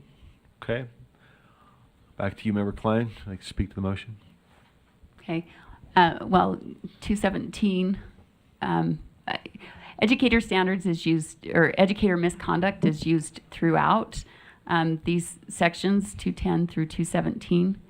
And that's what the educator is, when there's a hearing or there's an investigation, it's based on what is found in the educator misconduct. And so I felt like it was important that we include those other aspects that teachers are held to, but have not been included in the educator misconduct definition that is used throughout. So just to clarify what educator misconduct actually includes. Okay, Member Bogus, then Member Lear. I actually had a motion, sir. I don't have any comments to this. Okay, Member Lear. The committee really looked at this rule for a singular issue, and the other parts of this rule, as well as a couple of related professional practices rules, were painfully worked out some years ago that involved all stakeholders. And it was a very productive, painful experience. But I would be very reluctant having had the committee not look at all of the issues, but really looked at a singular issue in here to then start changing this piecemeal. So I would not support this motion, not that I wouldn't someday at some point, but I think that that task force should be reconvened before we start changing some definitions. Okay, Member Bogus and then Member Booth. I have a motion, sir. I don't have a comment to this. Oh, I'm sorry. Okay, Member Booth. Thank you, Chair. I spent some time talking with friends in LEAs across the state, and this morning as I was driving up, had a chance to talk with Superintendent Nielsen of Nebo School District, and I echo the concern that Board Member Lear has raised, that this has been very carefully and thoughtfully considered in the past, and there would be a need in my mind for it to definitely go back to committee or a task force to start making changes. There are too many things that have legal ramifications, and we're talking about people's lives in a very real way, impacting life in a huge way. And so I would suggest that we go ahead and make the adjustments, the slight adjustments we may need to make.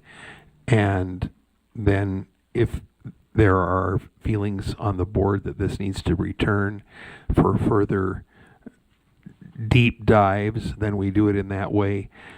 I've always been one that believes in local control. I'm very much excited about, at the state level, watching and overseeing licensure and making sure that that is exactly what it ought to be. But I believe that our local LEAs have a handle on, and if they don't, they can be trained to have a handle on other employment issues that need to be handled at the local level. Thank you, Member Booth. Vice Chair Hart.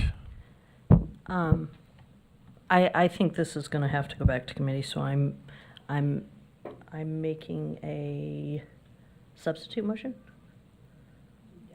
A substitute motion to send this back to committee for further consideration. A motion to postpone. There you go. Oh, sorry. I don't. Well, my name doesn't go in the right We do list. need a second. I'm sorry. Member Bogus. There you go. All right, I don't motion go is through to postpone and send back to committee. Member Lear?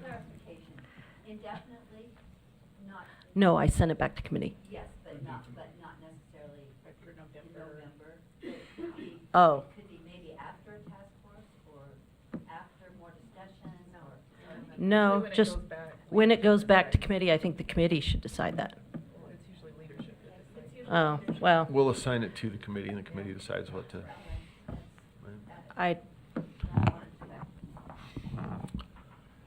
All right. So- Member Davis? Let's see, am I jumping over people? Member Klein, I think you might be ahead of Member Davis, if you were on for this motion to postpone and refer.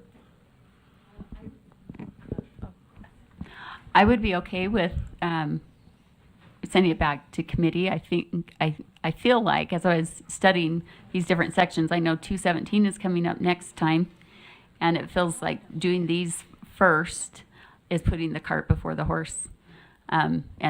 Because if things get changed in 217, it will affect these, and then we'll have to amend these again. So they probably should all be done at the same time, or at least do 217 first, and then do 210 and 211, so that any changes made in 217 are reflected or can be added to the drafts for 210 and 211, so they're all consistent.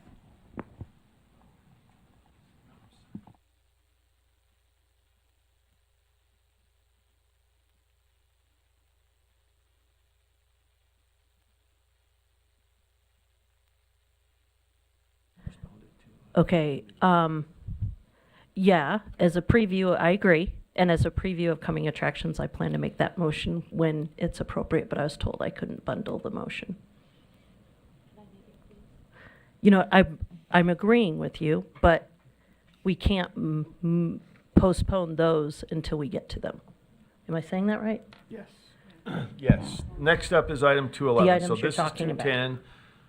They appear to be related. Looks like somebody's going to bring perhaps a motion on 211. What's before us is a motion to postpone 210 and refer to committee, which leadership will arrange with committee leadership to set up that meeting or assign the meeting. So any further discussion of the motion on postponing and referring 210? Member Davis? You have a question for the motion maker? Sure. Chair, if that's Yes. acceptable. So I came here today just wondering, don't we have in the background, it says that following the most recent UPAC working group. I mean, I know we have a working group for UPAC with a variety of stakeholders represented. So did the committee make this decision based on the information from the working group? And if so, why are we postponing? But honestly, any changes to UPAC should go through that working group first. We have a process for a reason, and I'm not sure why we are talking about making UPAC changes at all without first running these through our established process with our UPAC working group. A question for the maker? Oh, of course. Sorry, Chair. Please, go ahead. No, you go ahead. Another board member was speaking to me. That's just my question. I guess I would amend that if we are going to push anything UPAC back, we need to look at our UPAC working group and then bring their recommendations and then have our conversation. Member Klein, where that brings your point in, then we can discuss in committee and full board. So I guess the question whether that was discussed in committee. The committee did its work, brought it to the board. And They've I'd brought take a it back. motion. My answer would be and- I'd take that consideration back. And the motion is to take it back into committee. Go ahead, Member Hart. Vice Chair The Hart. only thing I would know to answer or to say to that is I would take that consideration back to committee, and that would be something we would talk about there. I don't know how to answer that other than to say agree, and that's why I want to take it back to committee. Okay, further questions, Member Davis?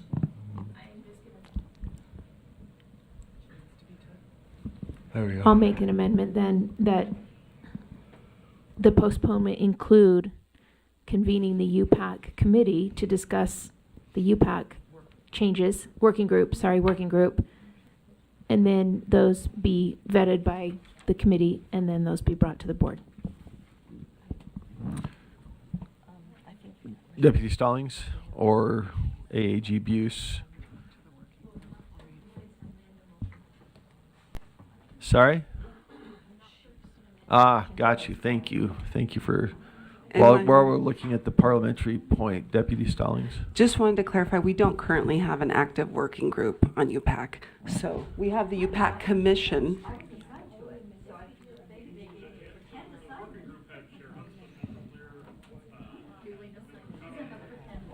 So the working group that we had former board chair Huntsman, former board member Brittany Cummins, board member Lear. So it's not actively working. There haven't been new assignments. So I don't know if you want to make a motion to resume the working group and then have board leadership assign new members, and then we could do as board member Davis. Just wanted to clarify that we don't currently have a active work group.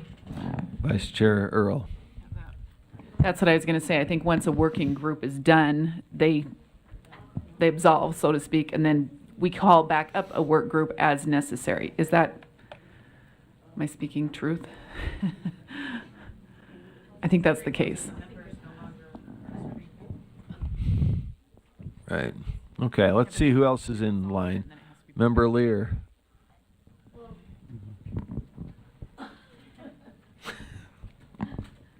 Onyx. There we go. I have been told periodically that that is one of my assignments, to be on that working group. And so I assumed that they were not just placating me and saying, you really do have another assignment, but that there was an active working group. Not active, I agree with Angie, it hasn't met. So that's one comment. The second comment is this could be remedied if we could just postpone. I would totally support if it just wasn't coming to committee in November. So I guess I could make a motion, a substitute motion. I'm not sure about that. that's AAG what Buse, Michelle- that's what we're checking on. Oh, So you need to vote on the motion to postpone, unless you're just amending the time you're going to postpone it to. but it can't, in time is not indefinite. In postpone until You- Generally, if you don't say a time, it's postponed until the next adjournment of that meeting. Okay, so you say postpone for at least 3 months? You can do it a specific time like that. You can postpone the time, you can amend the time to postpone. Oh, Hit your let's button. get you. Hit your button.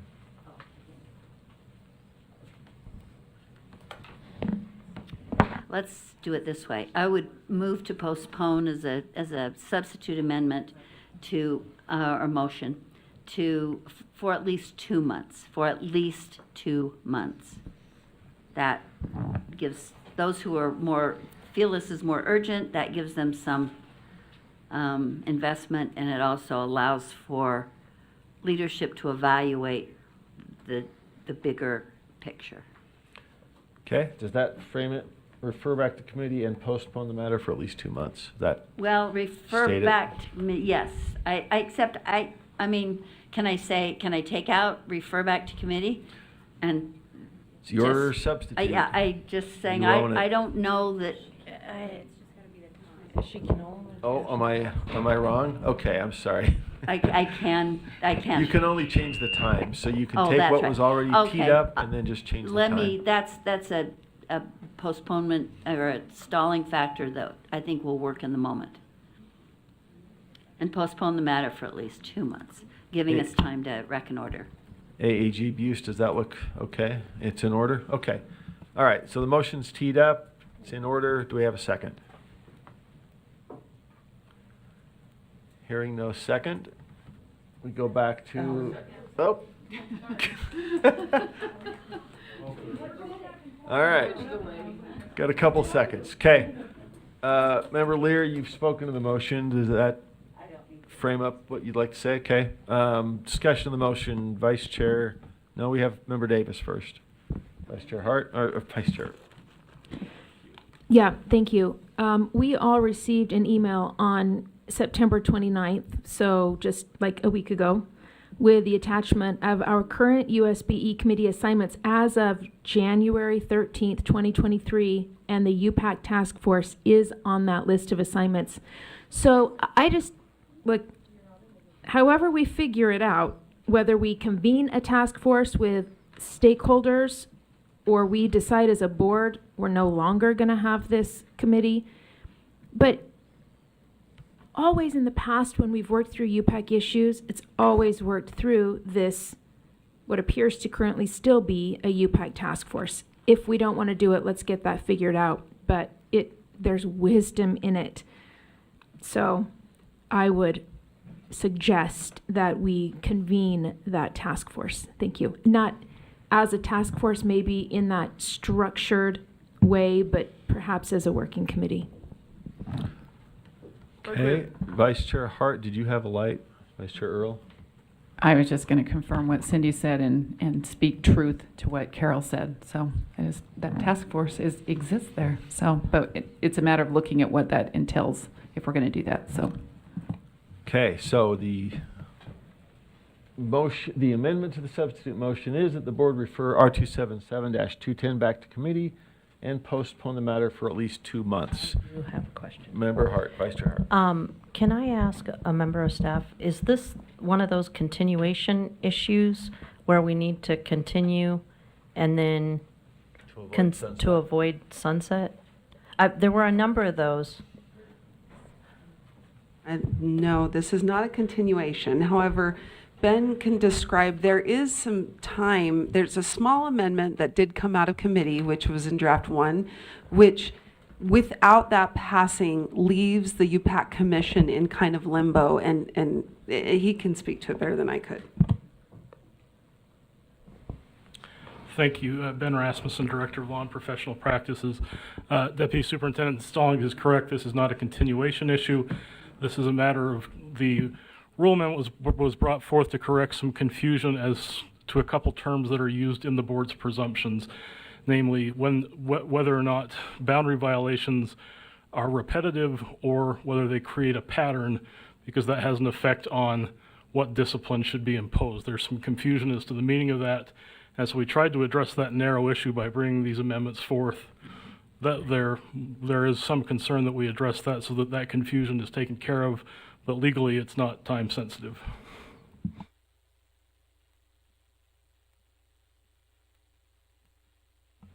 All right, follow up, I think Vice Chair Earl, did you have a comment? Well, policy 1004 talks about task force. I was just going to highlight what that is. A task force means a time-limited committee or other working group created by a vote of the board to work on a specific project. So if we're going to do a task force, we probably need to, in committee or something, pull something together so we can actually determine who the members are and what their intent is, what the purpose is. So And we just have we have it spelled out, task forces.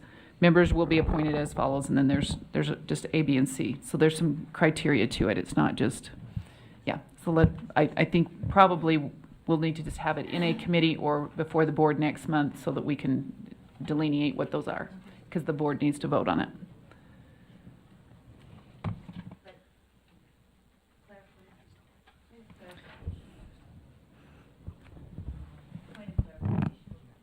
Yes. But the nature of that task force or the makeup of that task force would not be decided by a committee, rather by leadership, right? Board. What does it say? Janet Vice Chair Earl, you got that. Yeah, I'll read it. It just says the members will be appointed as follows. The board may determine areas represented on a task force and make nominations for membership in an open meeting of the board. Or the board may give authority to the board chair to determine appointments to a task force. So there's two criteria, or two possibilities. My question being, it doesn't need to go to committee to make that determination. It could happen otherwise. Yeah, yep. It could come before the board next month or something like that. Or not for at least 2 months. They can't come. Task force, not the rule. Oh, the task yes, force. that's true. So. True. Okay, sorry, did that answer the question? Yes, it did. Thanks. All right, I see no further lights, so we've got the member Lear amendment to the substitute motion is that the board refer R277-210 back to committee and postpone the matter for at least 2 months. Seeing no further lights, do we have?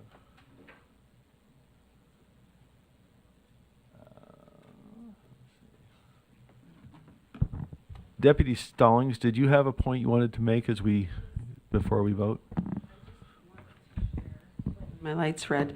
I just wanted to share that I did draft a potential motion based on the conversation I've been listening to, that the board could, one, approve R277-210 draft 1 today, 2, refer 210 back to committee to be reconsidered after at least 2 months, and 3, request the Law and Licensing Committee discuss reinstating the UPAC task force.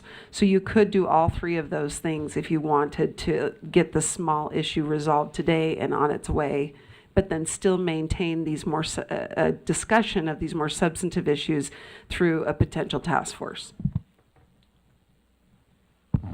Okay, would anybody like to make that motion?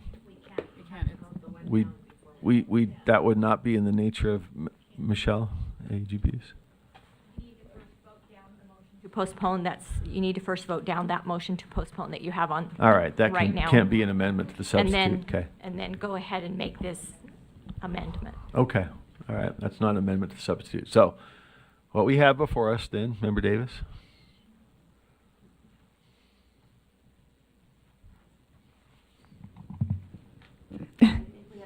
It's long to wait for the mics to be hot. I just want to be clear. If we vote for this, if we put this motion on the floor, if someone moves this, then it opens this whole thing up again to all of these amendments that people are going to bring forward now that we haven't vetted through committee, nor have we vetted through the UPAC stakeholder task force, correct? But if we just postpone, it would give time for anyone who wants to make changes to this to submit all of those ideas to the potential task force and law and licensing committee to fully see where and when and how they could be incorporated, and then come to the full board to debate out.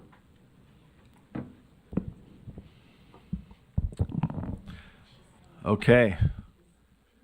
Any further?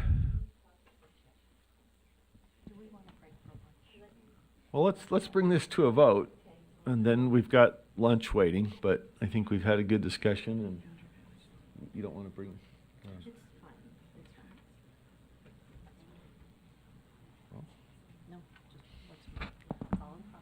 Member Lear, did you have a comment? We have to vote on her amendment. On the one hand, I appreciate what Ben says about the singular issue and wanting greater clarity.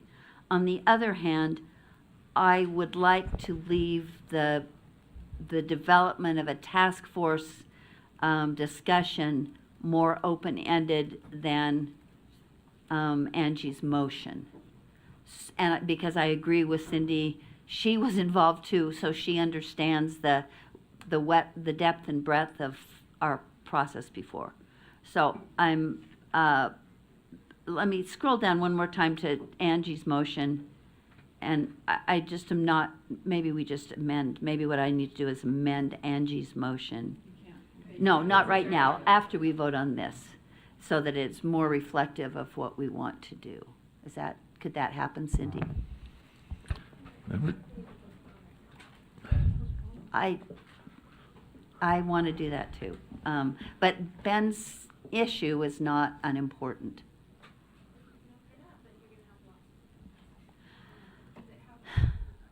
Well, and that's why I don't want to do this one, but we could do a different motion.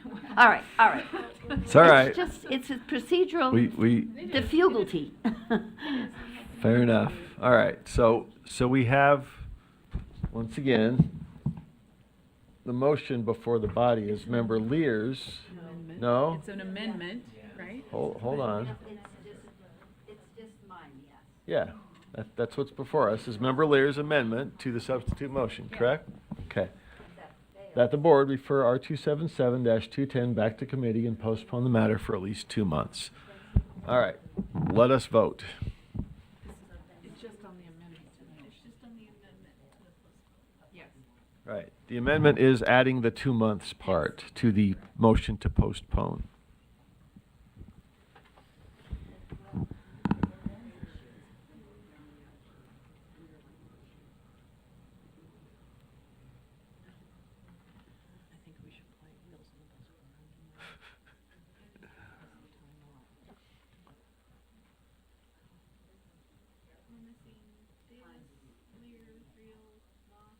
Oh, thought I voted, sorry.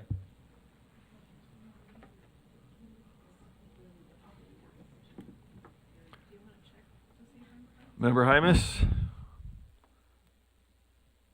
No luck. Okay. Sorry, I'm back. I came in late to the discussion on this agenda item. I'm going to abstain on votes on this agenda item. Okay, thank you. All right, so we need members Davis and who? Lear.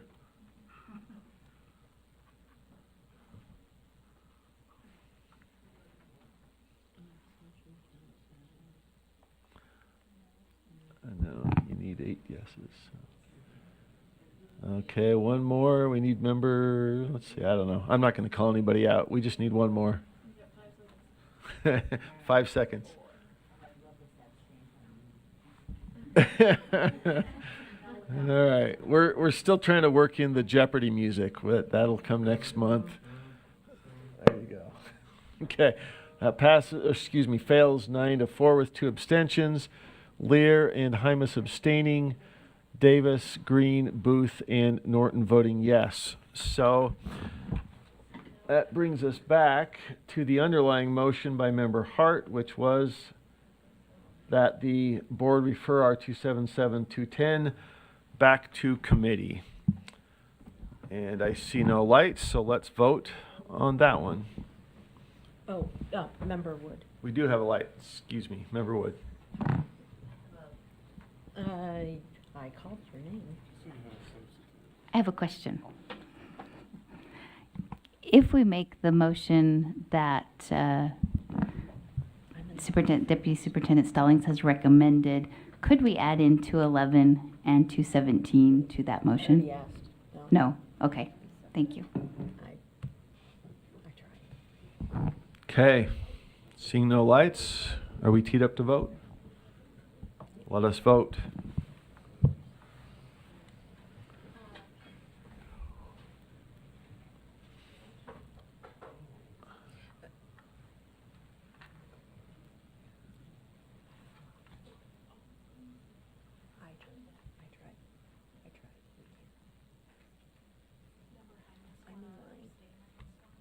Member Hymas? This is to refer back to committee R210 without a definite time period. The amendment failed. I would rather not. Is that a no vote? To refer back, if you're a no on referring back to committee on 210, then yes, that's a no for this one. No. You're a no? Okay. All right, that motion passes 10-5. The no votes are Hymas, Klein, Norton, Lear, and Earl. Okay, so that I think takes care of action item. Rule 210. I've lost track of what number we're on, but back to you, Member Carey. I'm in line. Oh, excuse me, Oh, Member no, Hart. no, no, no, after he says his piece. All right. Vice Chair Carey.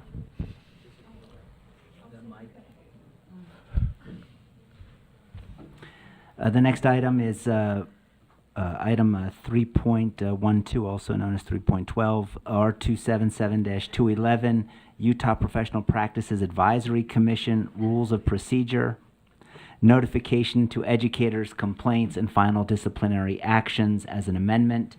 The motion of the Law and Licensing Committee is that we recommend that the board approve R277-211, Utah Professional Practices Advisory Commission Rules of Procedure, notification to educators, complaints, and final disciplinary actions, draft 1 on second and final reading. Discussion of the motion, Vice Chair Hart. I move we postpone this to, did we ever decide? To the same time we decided on the last one. We didn't decide. It's just referred to committee. Referred to committee. Okay. Any discussion to that? Do we have a second? I think I heard a second, right? Yes. A couple of seconds? Okay. Member Davis got it. All right. Motion is that it's a substitute motion. The board refer 277-211 back to committee. Member Lear, no. Member Klein.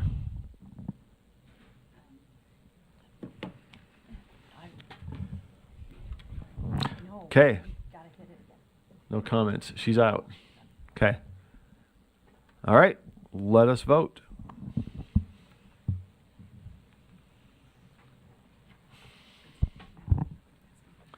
Hymas is a yes. Hymas is a yes.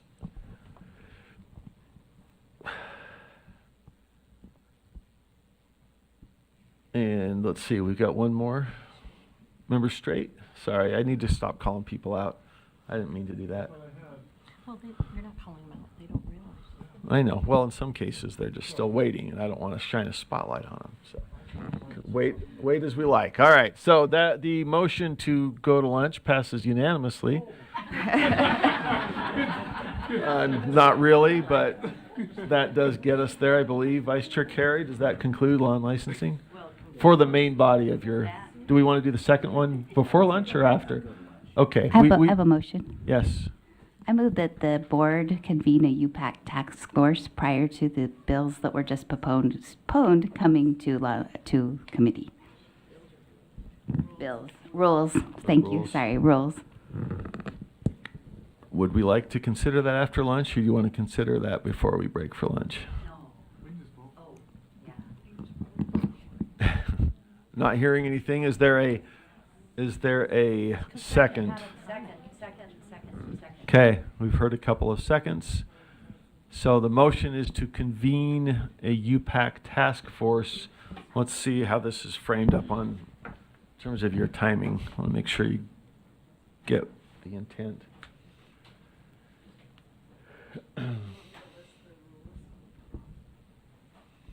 That would be rules 210 and 211, correct? Well, and if I could add 217, that would be amazing. That was not just referred, that's already in committee. So the rules that were before the body were 210 and 211. Yes. Okay. 210, 211 in committee. She just said you can add 217, and she did. If I could add Okay. 217 That wasn't appropriately, referred, I but would. you want to put that in there? I would, Okay. yes.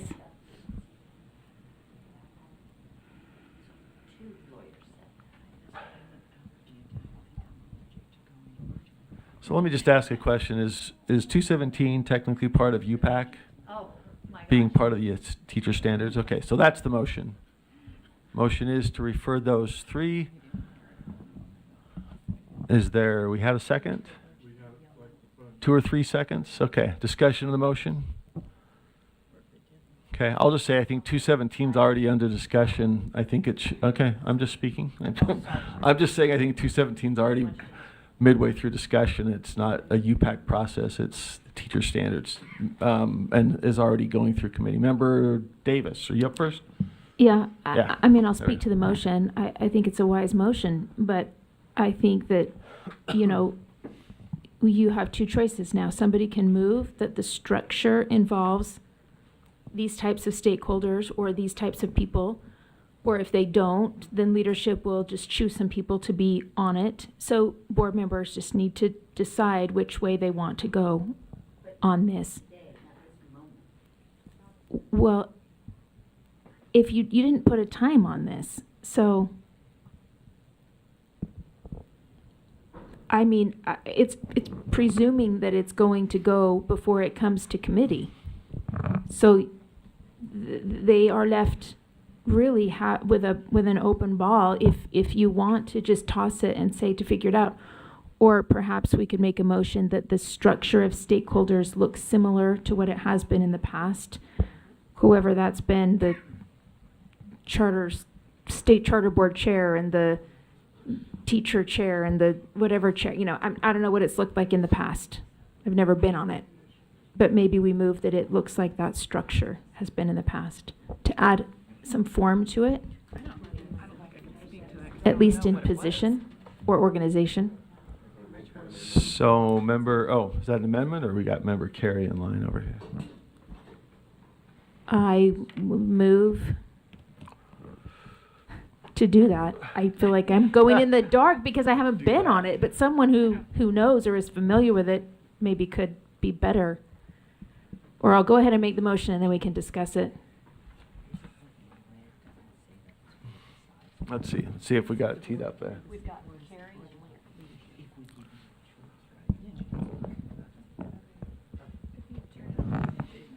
Member I'm just gonna point out. Carey, we're just trying to make sure we got Member Davis's language teed up there.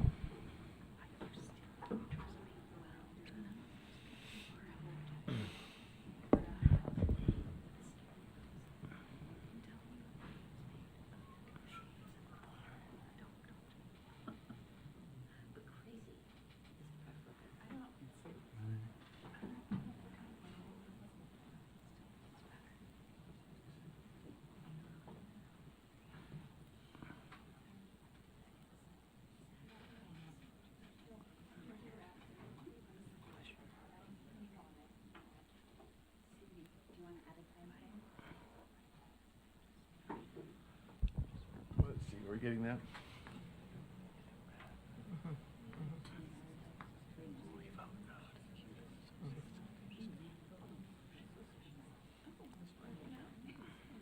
Do we have Member Davis? Does that capture it?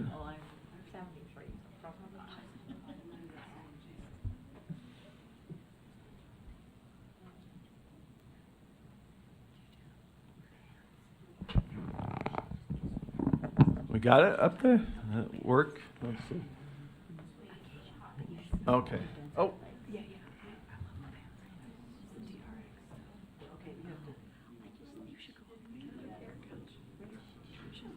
I think that does capture.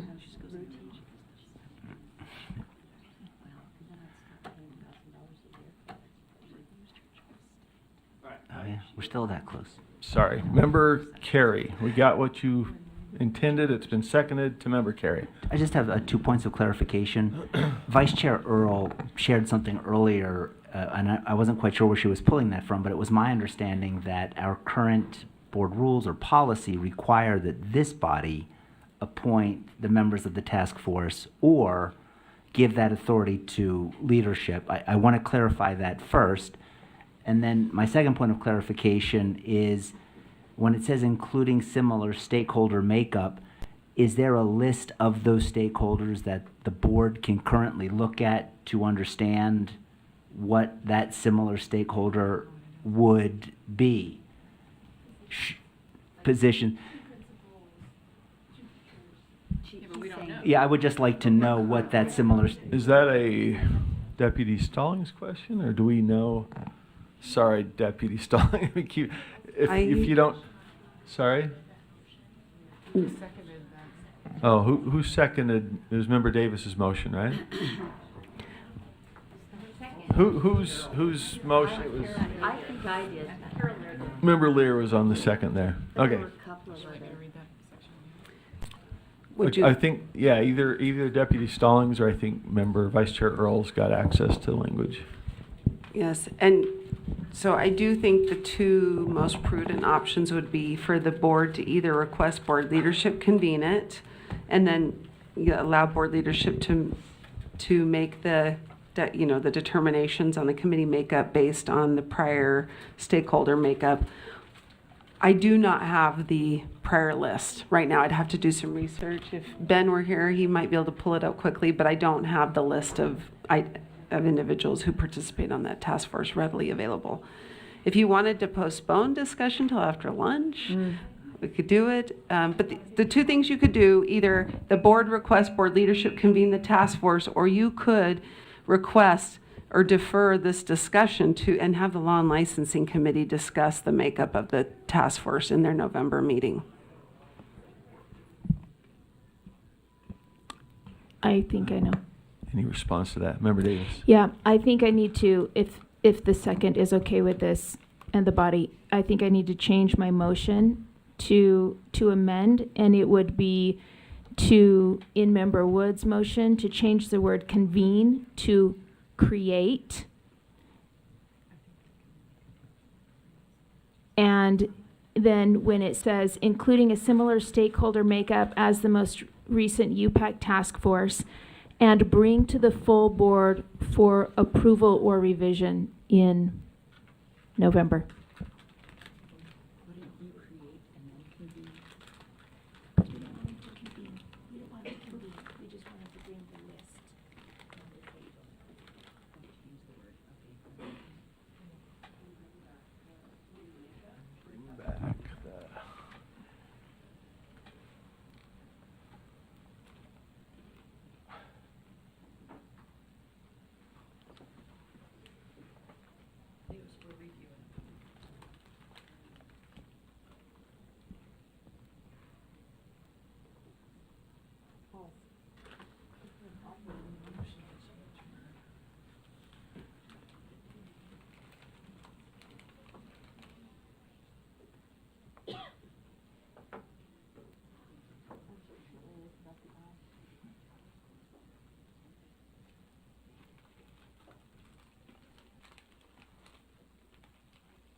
How's that looking?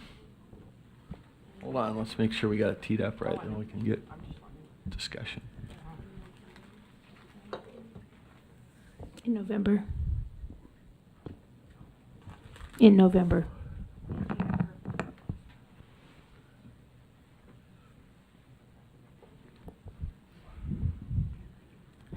At the end of that motion. On three? Mhm. Three should have in November, right? Okay.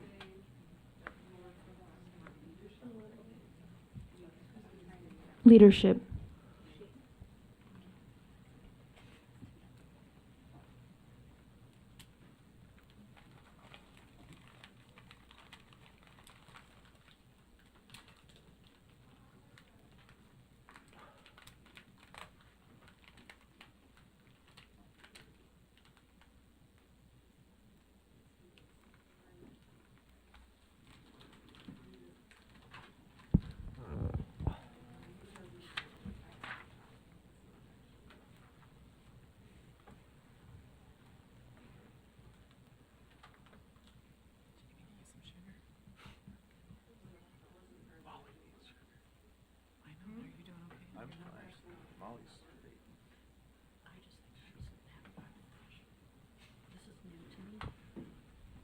Yes.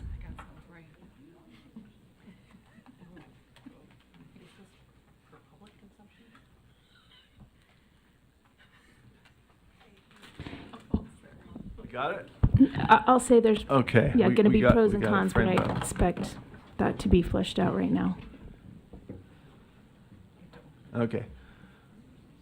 So yes, discussion to the motion. The motion to amend is framed up on the board, and Member Wood. Or no, I'm sorry, Member Carey. Let me look at my, I had a point of clarification. okay, back to Member Carey. Yeah, just, I had two issues. The one has been resolved by the revised text, but the second one was when we say that we want to recreate it with a similar stakeholder makeup, I'm asking if anyone can produce whether they're stakeholders or positions or people, but before I vote on a motion that says we're going to recreate a task force that's similar to the last one, I would like to know the composition of the last one, if that's possible. And if not, I would recommend that we break for lunch to give staff the opportunity to track that down. But would it be wise to break for lunch, or is that? That sounds wise, I Okay. think, from what I'm hearing from a number of sources. Sure. Oh, hang on, we gotta get you, there you go. I think one other consideration should be the timing. Convening or creating, I can see as workable. As intense as that work was, as time consuming, I'm troubled by doing it just as the legislative session begins. So I just want you to think about that. I totally agree with creating or convening or whatever, but in terms of starting its work, the time we put into that, 11 meetings over almost a year period, was just very time-sucking. Okay, let us break. We are breaking for lunch back at 2 o'clock to make it a good round time. Motion to table, somebody want to make that motion so we can officially table it till after lunch? Member Bogus has moved. Is there a second? Let's see, show of hands. All in favor of tabling? Can we do that without a full vote because it's not substantive? Any opposed? Seeing none, we are at lunch.